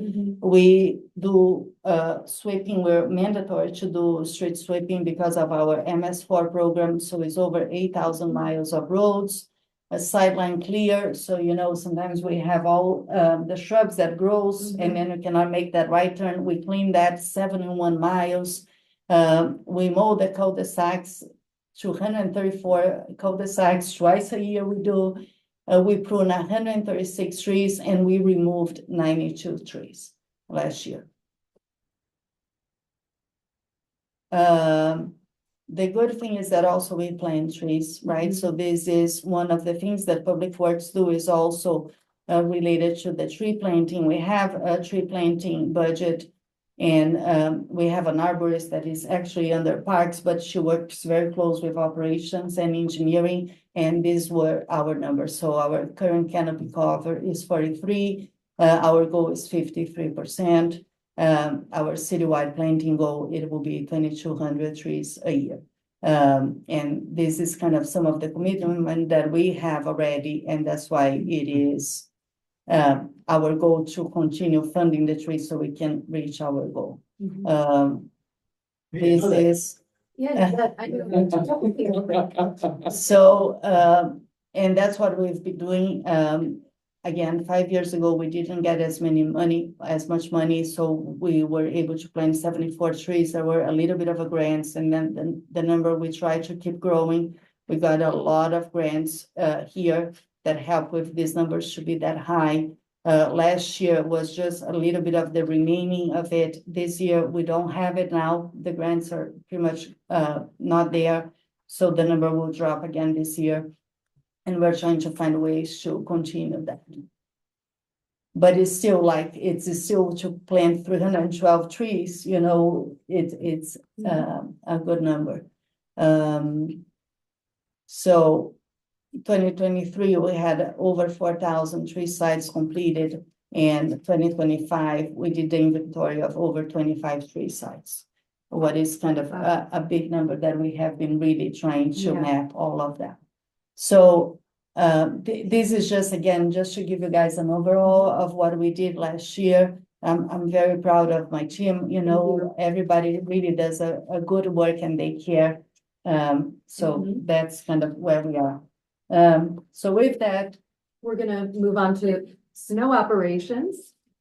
And we're gonna be hearing from Vanessa and Mr. Torrey. Chris, are you able to share the screen? Yep, hold on 1 second. This is a very timely snow operations report. So you really get a sense of the scope of what DPW is doing when they manage a storm like we just had.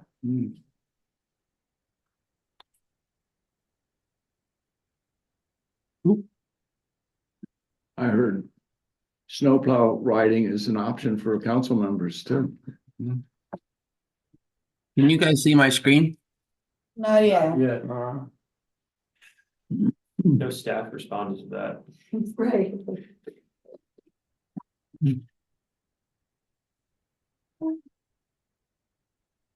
If you want, I can try to put it here, Chris, if you're having any, the way that these computers are working today, I have it kind of more or less.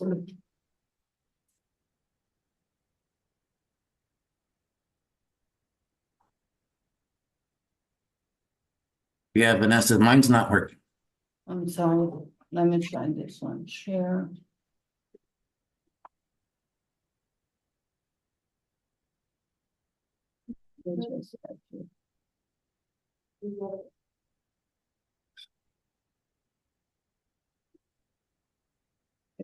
Yeah, we just need to share now.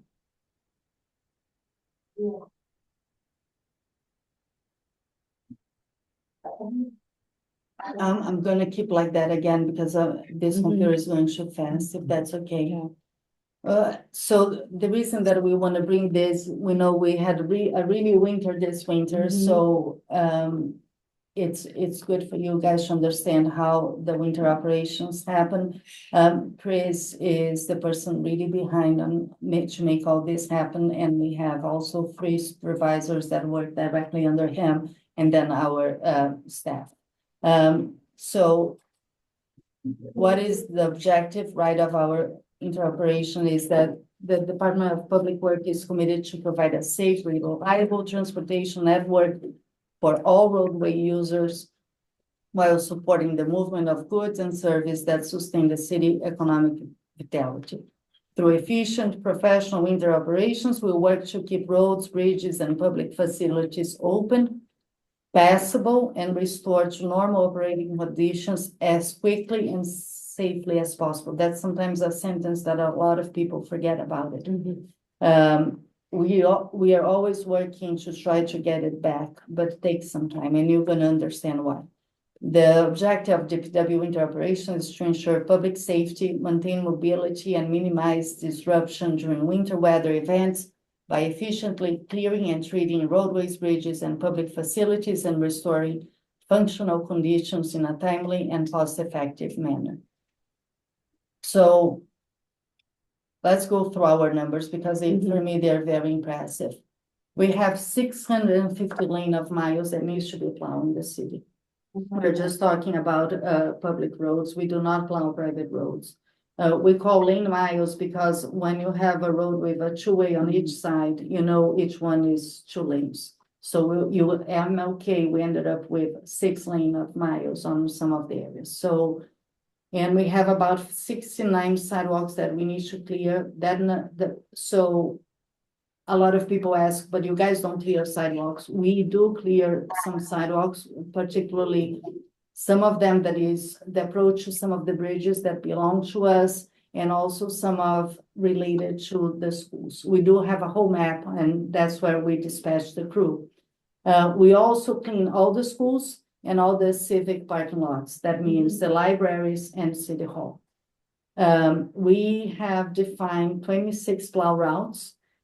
So there are 26 routes that we have, and we have 42 plow trucks. But we only have one crew shift that should do all that. So they're all humans, they need to rest. So unfortunately, as Chris loves to say, when he started, there were, I believe, over 170 people working here. We have now 67. So 67 is everyone. We have, this past storm, we have to deploy the whole 42 trucks, and we had the 42 drivers. So, and we didn't have a second shift. Usually the average based on the plowing experience that we have is 11. That number dropped a lot. We just updated that deck. A lot of people retire. This year we have 20 new people. So can you imagine how we were freaking out at the beginning, because now you're putting behind the truck a person that never plowed in their lives. Plus, But like different type of snow than the others. Right. Yeah. The good thing is that, as we said, we had some experience with, we had 6 storms before we got to the big one. But again, the main goal is, again, to keep them safe, everybody safe. So it takes some time, but we did it. And another thing that people don't realize, we use typical between 3,000 to 6,000 tons of salt throughout the year. It's an average to about 400 tons per storm. We do have a map for pre-treatment areas. So what we do is, knowing that sometimes the storm will come, depending on how the weather will play, they will make a call if the pre-treatment will be efficient or not. And we usually heat the areas there are more hills, there is some kind of a curves and all that. So for instance, the hospital road that is a hill, there is a truck back and forth on that route non-stop. Pre-treatment, just pretty much like the deployment of salt. That's your. Yes, that's it. Also, another thing that's very important for people to understand, we have a way of plowing where usually the first priority are the primary roads. Then we move to our secondary roads, and then, of course, we do not plow state and we do not plow private. So on the last storm, during the snow, we kept all the trucks on our primary roads. We didn't even get to the secondaries. There was no reason for that. Plus, again, our goal is to keep passable for emergency vehicles. We don't want, that's why I want a storm like the one that happened last week. The idea is that if there is an emergency, they usually will take to the main roads, and that will be passable. Of course, if they need to get to a special road, they call us, we'll put the plow truck in front of the fire truck and ambulance, but we'll get there. So these are the plow routes. We have 26, as I mentioned. We have 3 field supervisors, so we divide them by 3. So each one really are specific to that area. We do not rotate the drivers. Each driver has its own route.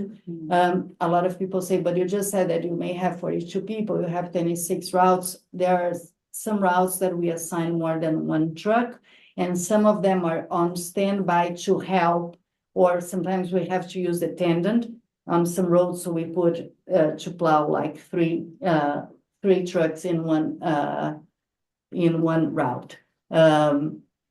So usually we try just to be fair to the amount of mileage that each one will plow. So each of our plow operator, they plow about 150 miles. And there is this no emergency route that is really like our main roads that we always keep a truck out. So even when we rest some of the guys, we keep some of them out just on those routes to make sure that they are passable. I think Grace, you take from here. Yes, good evening, everyone, and thank you for your time and attention. The last slide that Vanessa showed was our emergency evacuation route, which many years ago turned into our snow emergency route, which meant that cars should not be parked on the road. We're in talks now with the current administration about creating an ordinance about parking cars on the road during snow emergencies. When I started with the city, it was it's 2 inches of snow, call everybody in, put as much sand and salt on the road as we can and move forward. Since then, it's a science. We do meteorology from 3 different services. We also have our own city service called WeatherWorks. I'm sure you guys have seen Michelle DeLuca's messages. That's where it stems from. We plan, organize, and communicate with our emergency management team and staff throughout the storm. We're continuously training our staff throughout the year. As Vanessa mentioned, we have 20 new staff members, and prior to this year, our average plowing experience was 16 years, and as you can see, it dropped to 11. Equipment maintenance, replacement, reliability adequately matched to activity. It's important to know that some of the trucks that I've heard from council people in the past is, why do we buy big trucks when we don't have big storms? And this past storm is a perfect example of why we continue to buy big trucks, because when you need them, you need them. Again, in the past, it was when and how much. Right now, it's road pavement temperatures, pavement conditions, if it's wet or dry, precipitation type expected, if it's going to be wet snow or if it's going to be powder snow. As you saw in the last storm, it started out as powder and then switched to sleet and hail, which made the density of the snow a lot harder to clear. We also monitor the ambient air temperature and the dew point forecast. And the next slide will show you why. So we don't want to put too much salt down and melt the snow too fast and have it refreeze, which causes black ice. So we monitor the dew point, the ambient air temperature, and the road pavement temperature to adjust our salt application rates. And we can do that by supervisor, and to each truck. Our staff does not have the ability to change that, but we average 200 to 400 tons per lane mile, depending on the road conditions. And that's kind of how we keep Norwalk in such good shape. If you're wondering how we compare to other towns, I think we do a great job. Our snow operations resource guidebook is our playbook, and everything that I've talked about is in there, including our troubled streets, how we do it, our application rates, and this covers us because we have a plan for every storm that's associated with the Motor Safety Carrier guidebook with the federal government. We do start every storm with a management timeline, and again, it's fluid, it's subject to change. As Vanessa mentioned, we have one crew. So we have to pull some guys in, and we cannot leave the city unmanned. So the last storm, we had 42 trucks. We pulled most of the guys in except for 9 trucks to sleep from 9 to 3. And during those period of 9 to 3 in the morning, we kept the 9 trucks for emergency management teams that needed to get to ambulance calls or police calls or fire calls. And we do that every storm. We also keep an updated sheet that is kept updated, and it's fluid throughout the whole storm, of who's in what route, what drivers are covering for a route, and what spare drivers we have on the road. It also helps our fleet maintenance department know what's going on, and the next slide will help with share some stuff about that. So monitoring, we recently purchased a new GPS software that not only tells us where our trucks are, but whether the plow is up or down, what their application rate, and if there's any mechanical problems or diagnostics with the trucks. We also, to be efficient, we monitor how much salt leaves our shed by measuring it with a load right scale on all of our loaders. And we also, when the trucks return after the storm, they dump in and we put it back into the stockpile and we measure how much salt comes in and out every storm. Our maintenance fleet, we have a 10-year fleet maintenance schedule that I hope you guys do this year. Fully outfitted fleet maintenance shop. We do our own welding, fabricating, everything. We reduce snowplow preparation over time by effective management and increased equipment investment. Thank you guys for that. We heavily rely on computer electronic controls for spreading and applications and also diagnostics. And we have a fleet standardization, which reduces storm downtime and parts inventory because we can take parts off a down truck and put trucks back on the road by switching parts from our trucks. The picture on the left is one of our 6-wheel big plow trucks, and the picture on the right is one of our small 6-wheel plow trucks. But the difference is one has a V plow, as you can see, which reduces the width of the plow to about 8 feet, and the other one is a fixed 11-foot plow. And as Vanessa talked about earlier in this presentation of the council meeting, roads are getting narrower by putting sidewalks on both sides, so we do need a combination of both moving forward. Thank you so much for listening to me. And this is, Go ahead, Chris. I'm sorry, this is just our customer service and what's on the website of a guide to understanding snow removal, which gives helpful tips like don't shovel or plow your driveway until the plow goes by, because if you do, you're going to be the first to get 11 feet of snow in your driveway instead of it going and spreading it out evenly across the road. Thank you. Thank you, Chris. You're welcome. Great. It's informative. Very informative, right?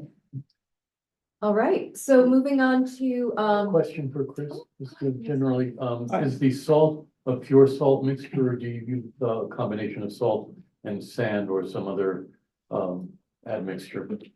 Up until this year, we used salt treated called Clear Lane, and it was treated with a xanthan gum. And the reason why we used that was because it reduced the bounce and scatter. I kept it more in the middle of the road than on the gutter lines.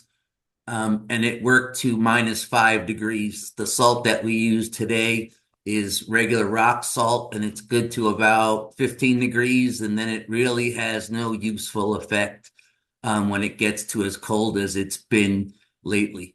That's why it's so important to keep our roads maintained throughout the storm so we don't get the bond of hard packed snow to the road that you see. Because once you get that, when it stays this cold, it never goes away until it warms up.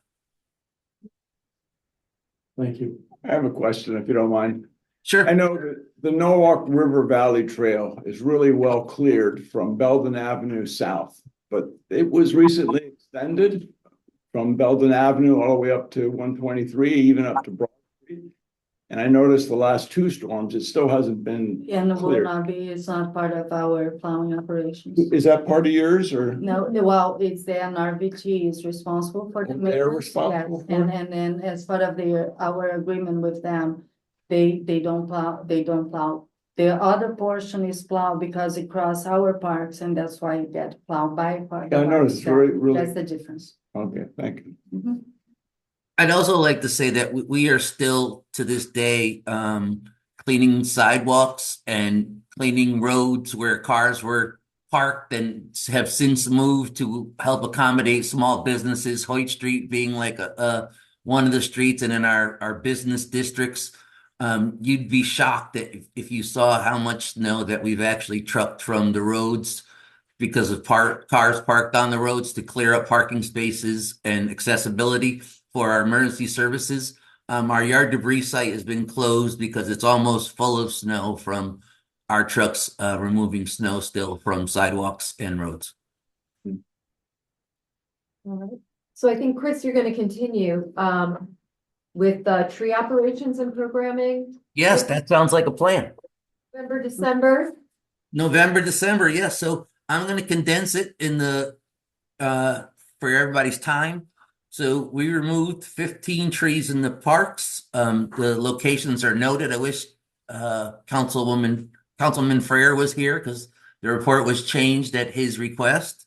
He was notified of that, Chris, and he was appreciative. Thank you so much. He does know about that. Yes, 23 trees pruned in the parks. We removed 21 trees in the right of way, and we pruned 24 trees in the right of way, none in the schools for those 2 months. Locations are noted.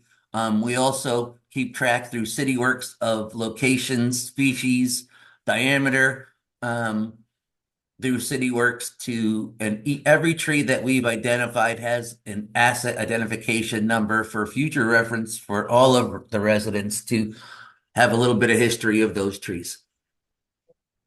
All right. Thank you. Any questions for Chris on the tree report? Thank you very much. Thank you. Thank you. All right. I think we're gonna toss it over to Tom Zabo, who's been very patient. Patiently waiting. Thank you. Good evening, everyone. I've also updated our solid waste and food scrap report. It includes much more information now. And the first 2 pages are a little bit complex, but I'll highlight the sort of the main numbers. And if anyone has any questions they'd like to ask tonight, feel free, or if of course, you can always send me an email and I'd be happy to go over the details with you guys. So for our 2 reports for November and December, the big numbers you'll see is our curbside collection tonnage. With the significant changes we made to the garbage collection and the recycling collection, we're currently seeing the anticipated reductions in tonnages that we had forecasted. So those are sort of typical numbers we've been seeing over the past 6 months or so now. So we'll move on to our food scrap report.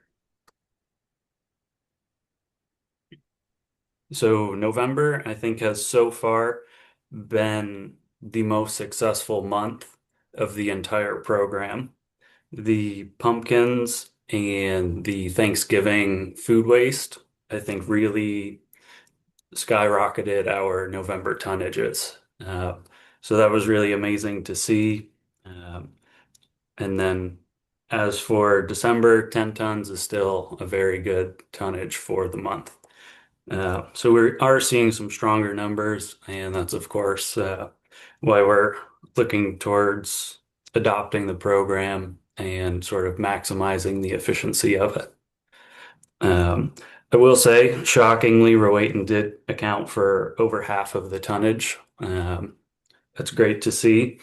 I think a lot of residents have sort of adopted their pumpkin decorating strategies. We had a lot of people sort of sad that they couldn't compost their pumpkins that either have like glitter or paint on them. So I think we're really starting to see some behavioral changes to be able to maximize residents' environmental friendliness, which is great. And Tom, can I just ask, so is that a result of like educational outreach by you guys, or information that you've given residents about what is recyclable and not to put a glitter pumpkin in the compost? Yeah, certainly. I definitely would hope so. We do list all the sort of regulations and guidelines. And I'm not sure if we have included in the back here, since it was more of sort of like a October flyer, we did make a specific pumpkin composting flyer that we did post on social media, as well as handing out at multiple city-sponsored events. Okay. Um, I mean, it's great to see that reflected in the collection numbers, that there's a relationship between that communication and the numbers. yeah, yeah, definitely. And I think over the past 6 months or so, we've really tried to commit to promoting more education and outreach, specifically geared towards the compost as well as the recycling.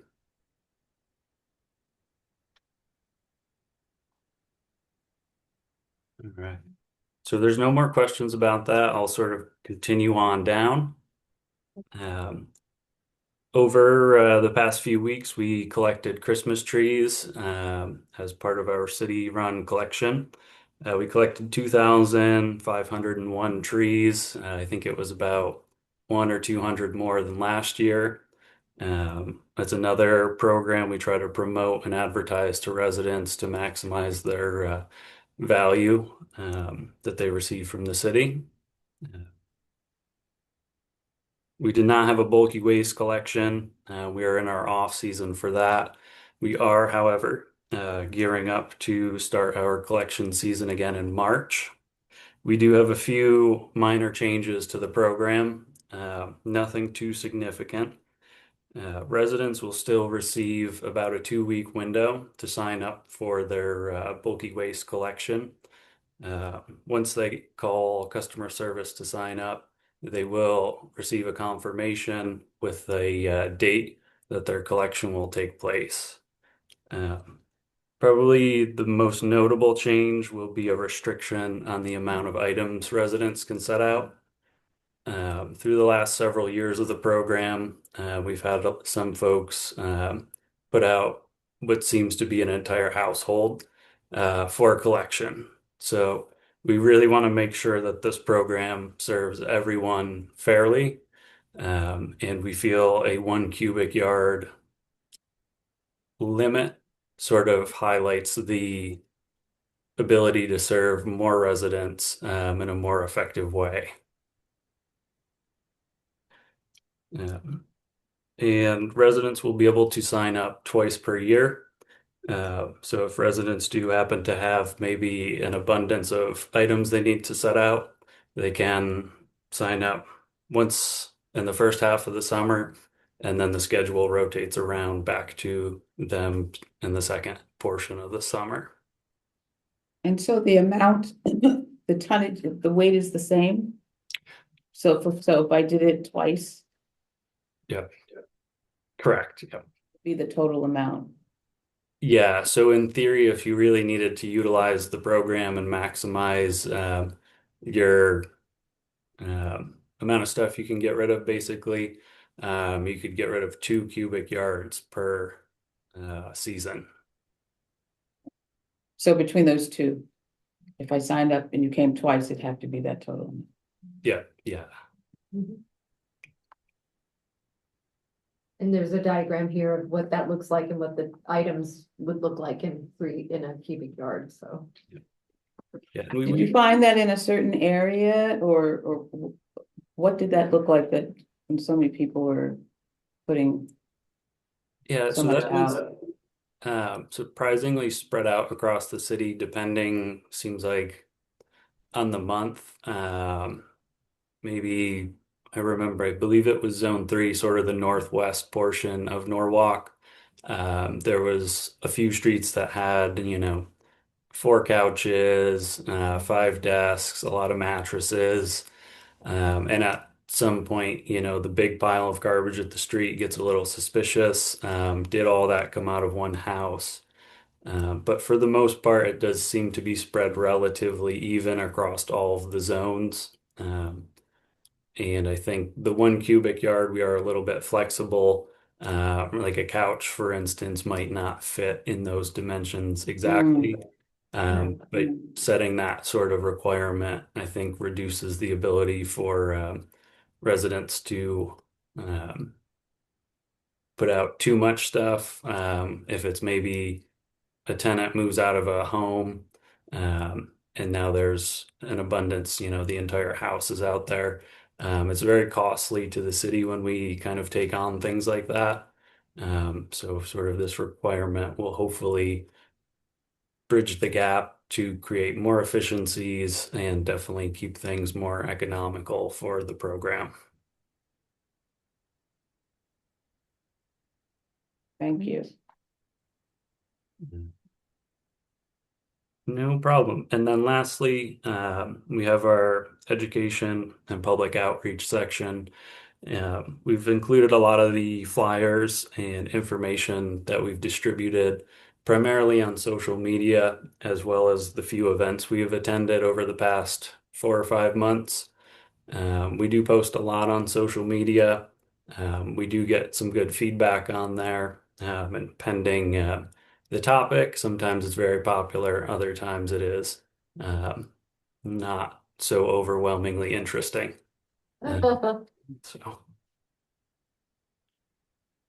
What is the social media? Is it under the city or? It's Under the city, we Yeah. don't have our own page. Yeah. I just have one more question. I don't know if it's appropriate for the solid waste report, but what about the hazardous waste? Do you incorporate the hazardous waste into your program or no? Yep. Yeah. So we do 5 collections per year in partnership with the surrounding communities. And that allows residents to have a event to go through, I believe, starting in April all the way to September. Usually ours is in August.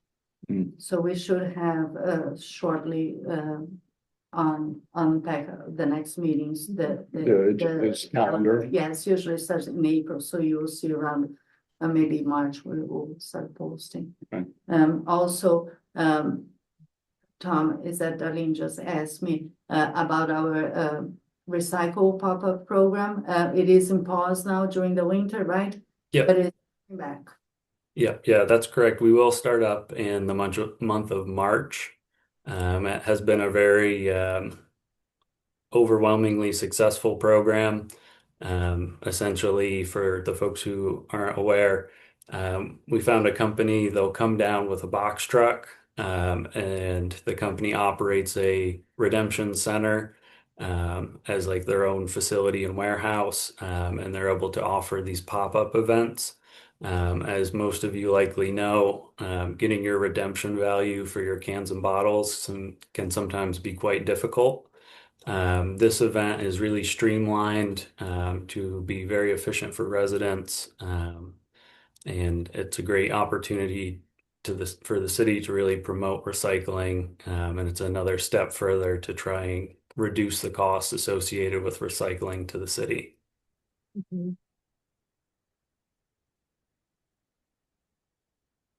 Thank you. That's great. Thank you. Thanks very much. And when is that? So that is going to be March 16th is the first pop-up? Yeah, we typically aim for the 3rd Monday of every month, as long as there's no holidays or anything like that. And that was it at Veterans Park or? Yeah, we're currently hosting it at Veterans Park. Previously, it was held, I think, near John Ryan Park in South. Where was the rec center, the new rec center? Yeah. That's where it was, and now because it's under construction, we had to move to Vets Park. Yeah. 98 South Main Street. That's great. Thank you, Tom. Yeah, no problem. Thank you. All right, and I think we're gonna, Jim is going to do item F, ongoing project status. Yes, thank you. So, we are currently involved, while we have various projects in terms of construction, design, and those are out to bid. Winter is not generally big for construction for us, but we do have a couple of projects going on right now. So most notably, Flax Hill Road. We're doing a project actually in conjunction with the South Norwalk Electric and Water on Flax Hill. We are putting in sidewalks and doing paving from Arbor Drive down to Washington Street. And SNU is also doing a water main installation and service in the same area. So we decided to advertise the project together, and for the most part, it's been working out okay. So we're still, a lot of the work right now is finishing up a lot of their water main stuff, and they will continue to do this, and we'll follow through, most likely continue in April for the spring to finish their sidewalks and then repaving at the end. So that's for that one as well. And as I mentioned before, our on-call drainage contractor is working on Roten Avenue right now. They will be very diligently to get a preparation for the upcoming project for sidewalk installation and repaving in the area. So which I will talk about in detail for those that are out to bid. So and that is going to be, as I mentioned before, involve some green infrastructure, but they will have that completely. SNU also has a water project going on that they're advertising to go on at that time. So we are coordinating efforts. We're not doing in conjunction with them this time, but we are coordinating our efforts with them for that. So we also have an active project, well, on hold on Witch Lane, where we are repaving some of the area between Highland to Wilson. And some of the side, most of the road has been already repaved. However, there's some of the side streets over there that are going to be done. That's temporarily on hold. We reconvene again once the asphalt plants open up again around mid-March. So that's for the active ones itself. In terms of design, well, some of you may know that we just came from a public information meeting for a sidewalk project on Lockwood Lane and Heather Lane area. So we are splitting those up basically, but now that we've reached out to the public and made adjustments based on many of their comments. We're going to spend another month or so listening to any other additional comments they have on the revisions. See if there's anything that we can tweak to try to get this going, and then the consultants will get that going in various stages. There'll be various stages of different roads within that area. Construction going on, starting some of it coming this summer and something probably a year from now. I have a question about that. Yes. So typically, if we're doing we're not doing concrete, you were talking about doing Asphalt. We're doing asphalt. Yes. And asphalt, it would still be the same depth and height as concrete. It's a little thinner because, the concrete tends to be about. But the elevation of the Elevation. sidewalk Oh, will be the elevation, same, yes. because the curb is still concrete and we have a 6-inch reveal as part of our standards. Yes, And yes. what's the life expectancy of 15 asphalt? years. Something like that, yeah, if it's 15 done years. properly, there's a maintenance issue. If the contractor installs it properly, he is responsible for any defects that happen within the 2-year limit of after he installs it. That's that's the standard procedure for all of our construction projects. But beyond that, well placed, as long as there's no impacts to it per se, asphalt can last. Sometimes it fluctuates with this, but concrete will last a little bit longer, but all in all, we tend to get a good lifespan out of these. And any damage in front of anyone's house on the asphalt, who's responsible? Well, I mean, if damage is caused by, say, our snowplows hitting us or something there, that they file a claim with the city, we get that later. But if it's simple deterioration, it would be, that's true for sidewalks that are placed now and sidewalks placed 50 years ago. Yeah. So I mean, it's not, most of the sidewalks that we put, whether it's asphalt or concrete nowadays, tend to last longer than ones put in years ago because they're just built with a stronger integrity. We use a more reinforcement. Oftentimes the concrete mixture can be placed in better as long as it is placed properly. And that's sometimes it says that was why we have a maintenance bond attached to this. Is something that follows through and tends to get pretty good results. And one last question, is that 4 feet? That's 4 feet. ADA compliant? Yes. 4 feet Well, to right. 5 feet is easier. We 5 feet is can- preferable, but 4 feet is doable. We cannot do Right. anything that is not ADA. And so 3 compliant. feet is ADA? No, Was that, four- was four- it, right? 4 to 5 feet is preferable, 4 feet is minimum, minimum. with a 5-foot bump out every 200 feet, as it is. Thanks. So, that's what belongs with this. We also have right now we have an ongoing a drainage study for the intersection of Meadow Street and South Main Street. As you know, for the new school that's down there, TNP department is putting a roundabout in the area. We are actually simultaneously doing a drainage work. We're going to be trying to improve the drainage in the area. It's in need of drainage anyway, and on top of the new roundabout, we figure it is probably best to make sure that it's upgraded as best as possible. It's a little challenging over there because that's right by the sound itself and the harbor. So we have a consultant that's ongoing, besides doing design work, they're also filling out relevant state and federal permits that are going to be required for dumping into there. So because we are going to be replacing an outfall pipe And we are, again, as we are looking to coordinate with TP's project, construction will most likely take place in the summer months. Preferably, that's what we're shooting for, so it does not interfere with school schedules. And tell me where that street is again? Meadow and South Main Street, right by the intersection of where the new school. Right is. there, right there. Exactly, Okay. yes. So, and then Glendenning and Cannon Street area, so there is our consultant is doing a major stormwater system from Glendenning Street to the bridge, Cannon Street. We recently, as you know, did some drainage improvements in the area for the bridge itself. This is sort of the next phase of that. It's attached to this. We're going to be doing this piecemeal. Paul actually is taking the lead himself for a lot of that, and it's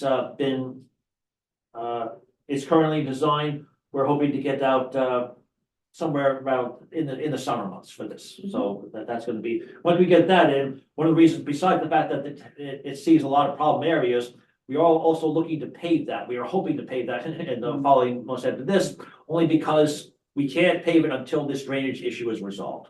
So this is a good example for the new members that we got a lot of calls from this area. There were a lot of complaints. And then we realized that we couldn't just do as a non-call. It wasn't just a small fix. Yeah. So when it's big like that, we engage the whole study and all that, see how we can fix. We apply for funding, we got the funding. And that's why now we're finalizing the design when we're gonna move to construction. So when the projects start being bigger, it ended up being a standalone and it's not part of the on-call drainage. It's a standalone project. Yes, exactly. And Vanessa, the next project there, Ponus Avenue, New Canaan Avenue. As some of you may know, it's a very large scale area that goes from Ponus down up to the top street over there by Nutmeg Place up to the Fox Run Road.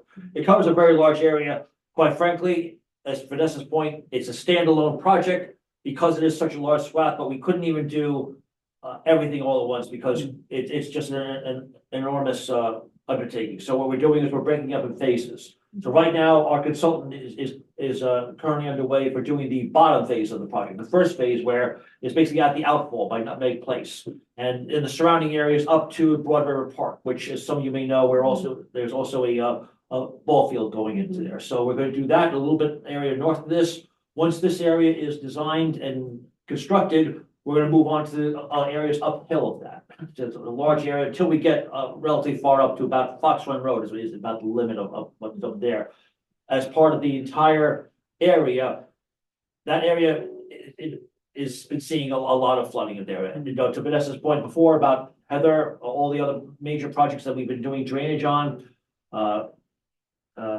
Austin and Chatham, Jimmy Hollow area, Lockwood and Heather. This is our next big project there, but we have to just break that up. So right now we're hoping to begin construction late summer, and then we can move on to the other elements of that one.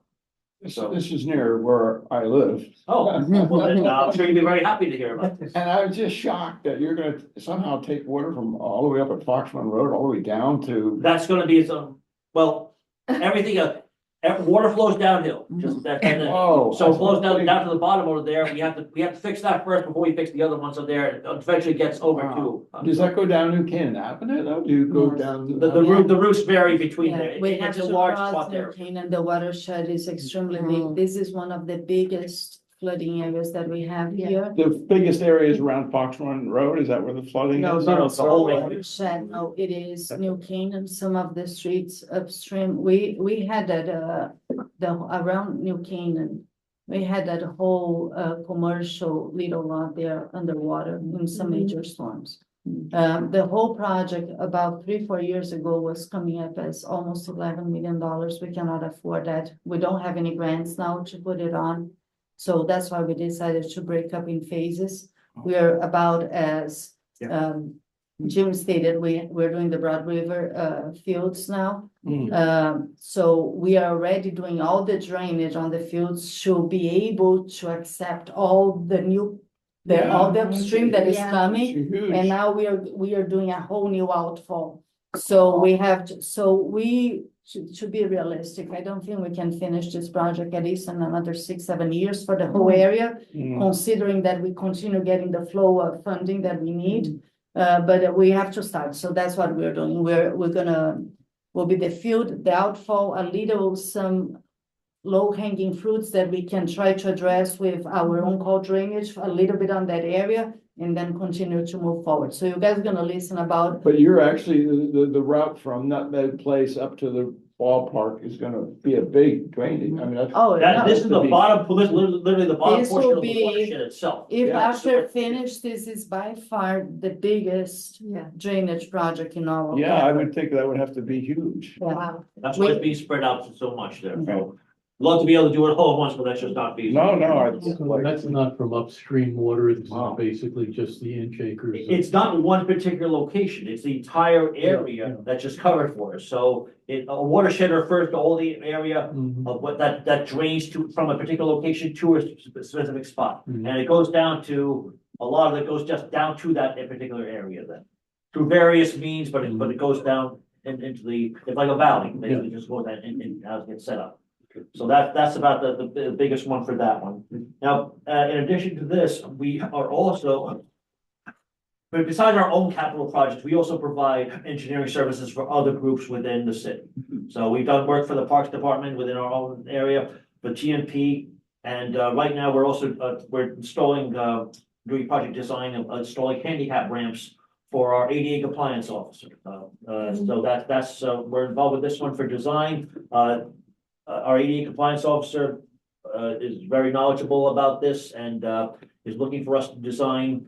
And the design is just about complete, hopefully ready to go out to bid to actually install handicap ramps on all the little walkways that we have outside in the parking lot of City Hall. Okay, yeah. So that's so at the moment, in the coming months, we are going to be getting some more design projects, but that's once these get alleviated and other things get flow through. We're still awaiting comments from other groups about how we go about to proceed with others. Once we get that, we will proceed with other design. Next couple of months are going to be heavy design with us. Mhm. We tend to have this all year round. I'll be perfectly, we don't just stop. Even a little bit less in the summer months because that's when our heavy construction begins. Mhm. But we are basically doing design, especially now with the complete streets concepts in play. That requires us to be a lot more intense with our design work itself for each area. Wow. Yeah. So now in terms of, we also have some projects that are out to bid right now. We'll just go over a couple of those. We have a structural repair of, we had 2 bridges last year, but we now have a structural repair of 2 local bridges over by Bonnybrook Trail. So Paul's taking the lead on that. He's sort of our expert for this and very good job with this. It's out to bid and construction should begin around May and probably end of late summer, August or so. And we also have maybe a sidewalk installation for I told you a bit before about Roten and also Pine Point Road. I should have mentioned that. It goes from Roten Avenue from McKinley all the way down, going to Pine Point Road down to Nearwater. So that's where that's also a project that's out to bid right now for sidewalk and repaving installation in the area, which is why our drainage contractor is out there getting everything ready. We have an additional project that's been it's already been awarded to retaining wall on Lexington Avenue. And this has been approved by the Public Works Council, but we're just waiting for a right of entry agreement by the property owner. So yes, so that's been our current workload. That will it's going to be changed in a couple of months because we are going to be adding some other things there once certain things get finalized. That's all. That's it? That's Nothing it. else? They are slow month. Yeah. I don't know if this is the appropriate place to ask, but what was the disconnect with, Now we're in discussion. Go ahead. Sorry? what was the disconnect that happened at Fiddle Lane in that area? Disconnect? The disconnected. Oh, no, I can't imagine that there would be so much angst about. Well, I mean, work that's being done there. we can't really say for anything for one particular reason. We are introducing new infrastructure and we will always listen to residents to hear what their concerns are about that. It's not uncommon for whenever you put down infrastructure that there's a trade-off involved, whether it be, okay, you're putting down a sidewalk, you might lose a parking space. You want to widen the road, you might lose some walking spaces. There's always there. So we, in compliance with the Complete Streets guidelines, we have we just finished a major drainage project, which Vanessa just explained before as part of this, and now we're following. Now that we've done the drainage project, we want to pave the road. But as part of that, part of the Complete Streets ordinance, we are looking to increase connectivity and actually install sidewalks in there. So residents were concerned. We heard their concerns. We had a meeting in October with the public. We heard a lot of their concerns then. We always listen to them. We will try to make amends as best we can, and we have in a few cases. We've made a few, I wouldn't say concessions, but adjustments to hopefully, and some of them were satisfied, but some people would just prefer still not to have that. I mean, there's really it's not right or wrong of them. We will always continue to listen to them. I don't mind ever hearing complaints. I don't want this, but we can't satisfy everyone with this, but the main purpose that the engineering department tries to take is to make sure that our infrastructure that we put out there is safe and usable for the public. And that's what we're just looking to do. And also we align our design and our goals based on the directions that we receive. So I also, another thing that I want to make it clear, no one here in this room worked up and said, okay, I'm gonna put sidewalks today on this street. We follow whatever gets approved. So we do the roads based on the standards that were incorporated. The complete street design was on ordinance that was developed, approved, was discussed for some time. So what the engineering department does, just follow something that was already implemented by the city, by the administration, and also approved by the council. So we are kind of that's usually how we operate here. So I just want to make it clear that it's really not from staff that we came with any idea of putting sidewalks. We just need to follow. It's the same thing as how we set up some size of the drainage pipe and all that. We have to follow some of the drainage standards and the flows and what we need, what are the agreements that we need to meet. A lot of questions when we did the West Cedar bridge. We went to the community to talk about that bridge, and a lot of people also didn't want us to change the bridge. Because they like that characteristic of the old bridge. They were afraid that more people would drive through their neighborhood because that small bridge would tie it up and not let them go through. Again, as the engineers, and we knew that we ended up getting a very poor rate on that bridge. So that bridge was getting to a point that wouldn't be safe anymore. And for us to be able to rebuild the bridge, we cannot rebuild based on the old standard. We have to meet the new standard. And that's pretty much, I think, that what is happening now at Lockwood Lane. Now we used to kind of do those projects and we pave those roads. And again, I'm going to invite you guys to go over how we pick up those roads that will be paved as a separate from a meeting. But now one of our obligations is when we do identify the roads that we need to be paved, we have to be in compliance of the complete street. And I think that that project ended up happening right exactly at the same time that will be that got implemented. There were two other projects that we did. We had to go twice. We also adjusted the drawings, but they were only poor paving projects that ended up becoming paving and sidewalk. And I was also in a very residential neighborhood that they weren't expecting to get sidewalks. And we did the same thing with the neighborhood twice. We actually, they love that. Now we get a lot of emails saying that they really love the sidewalk. But again, I think that one of the things that happened on this one was that was already that transition. I think that one good thing about this is that the fact that we are talking so much about it, I think that also will get the rest of the residents already aware that is how the city decides to move forward. So we're not going to be a surprise to anybody else when we are paving the road that now a sidewalk may be considered to that street. Right. Thank you. All right, I just have one more item in the discussion, which is a reminder about customer service and for all residents. If you need to register any, observations, complaints, work that needs to be done, the most efficient way to get work done through DPW or to bring something to DPW's attention is through customer service. And there's a click and request app which I use. I use it too. It's I great. use it. It's really, really convenient. There's an ID number, sort of a ticket number for every request that's made. And that's the easiest way for this whole department to kind of figure out who to dispatch to. And they're very efficient and they move very quickly and there's great follow through. So for residents can send an email to customer service at norwalkct.org or call 203-854-3200, right? Or the click and app request. The download the app is, I think is great. And And that's we are, available on the Norwalk website. that yes, information. yes, and again, even if you guys get any request, the best thing that you Yeah. can do is direct them to do that. We have a fantastic software that we work behind with customer Yeah. service, that as soon as something comes in, they plug in that work order and gets dispatched already to the person that can address. Yeah. So if you call and calls me, I have Right. to figure out who is doing, so we already lost six Right. people and we didn't get to the right one. So, but customer service, most of the time they already even know the answer. Yeah, this is happened because of this is not happening because of that. And if it is an issue, they know what questions they need to ask.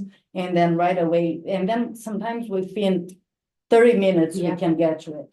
So that's why Really we highly recommend. Thank you.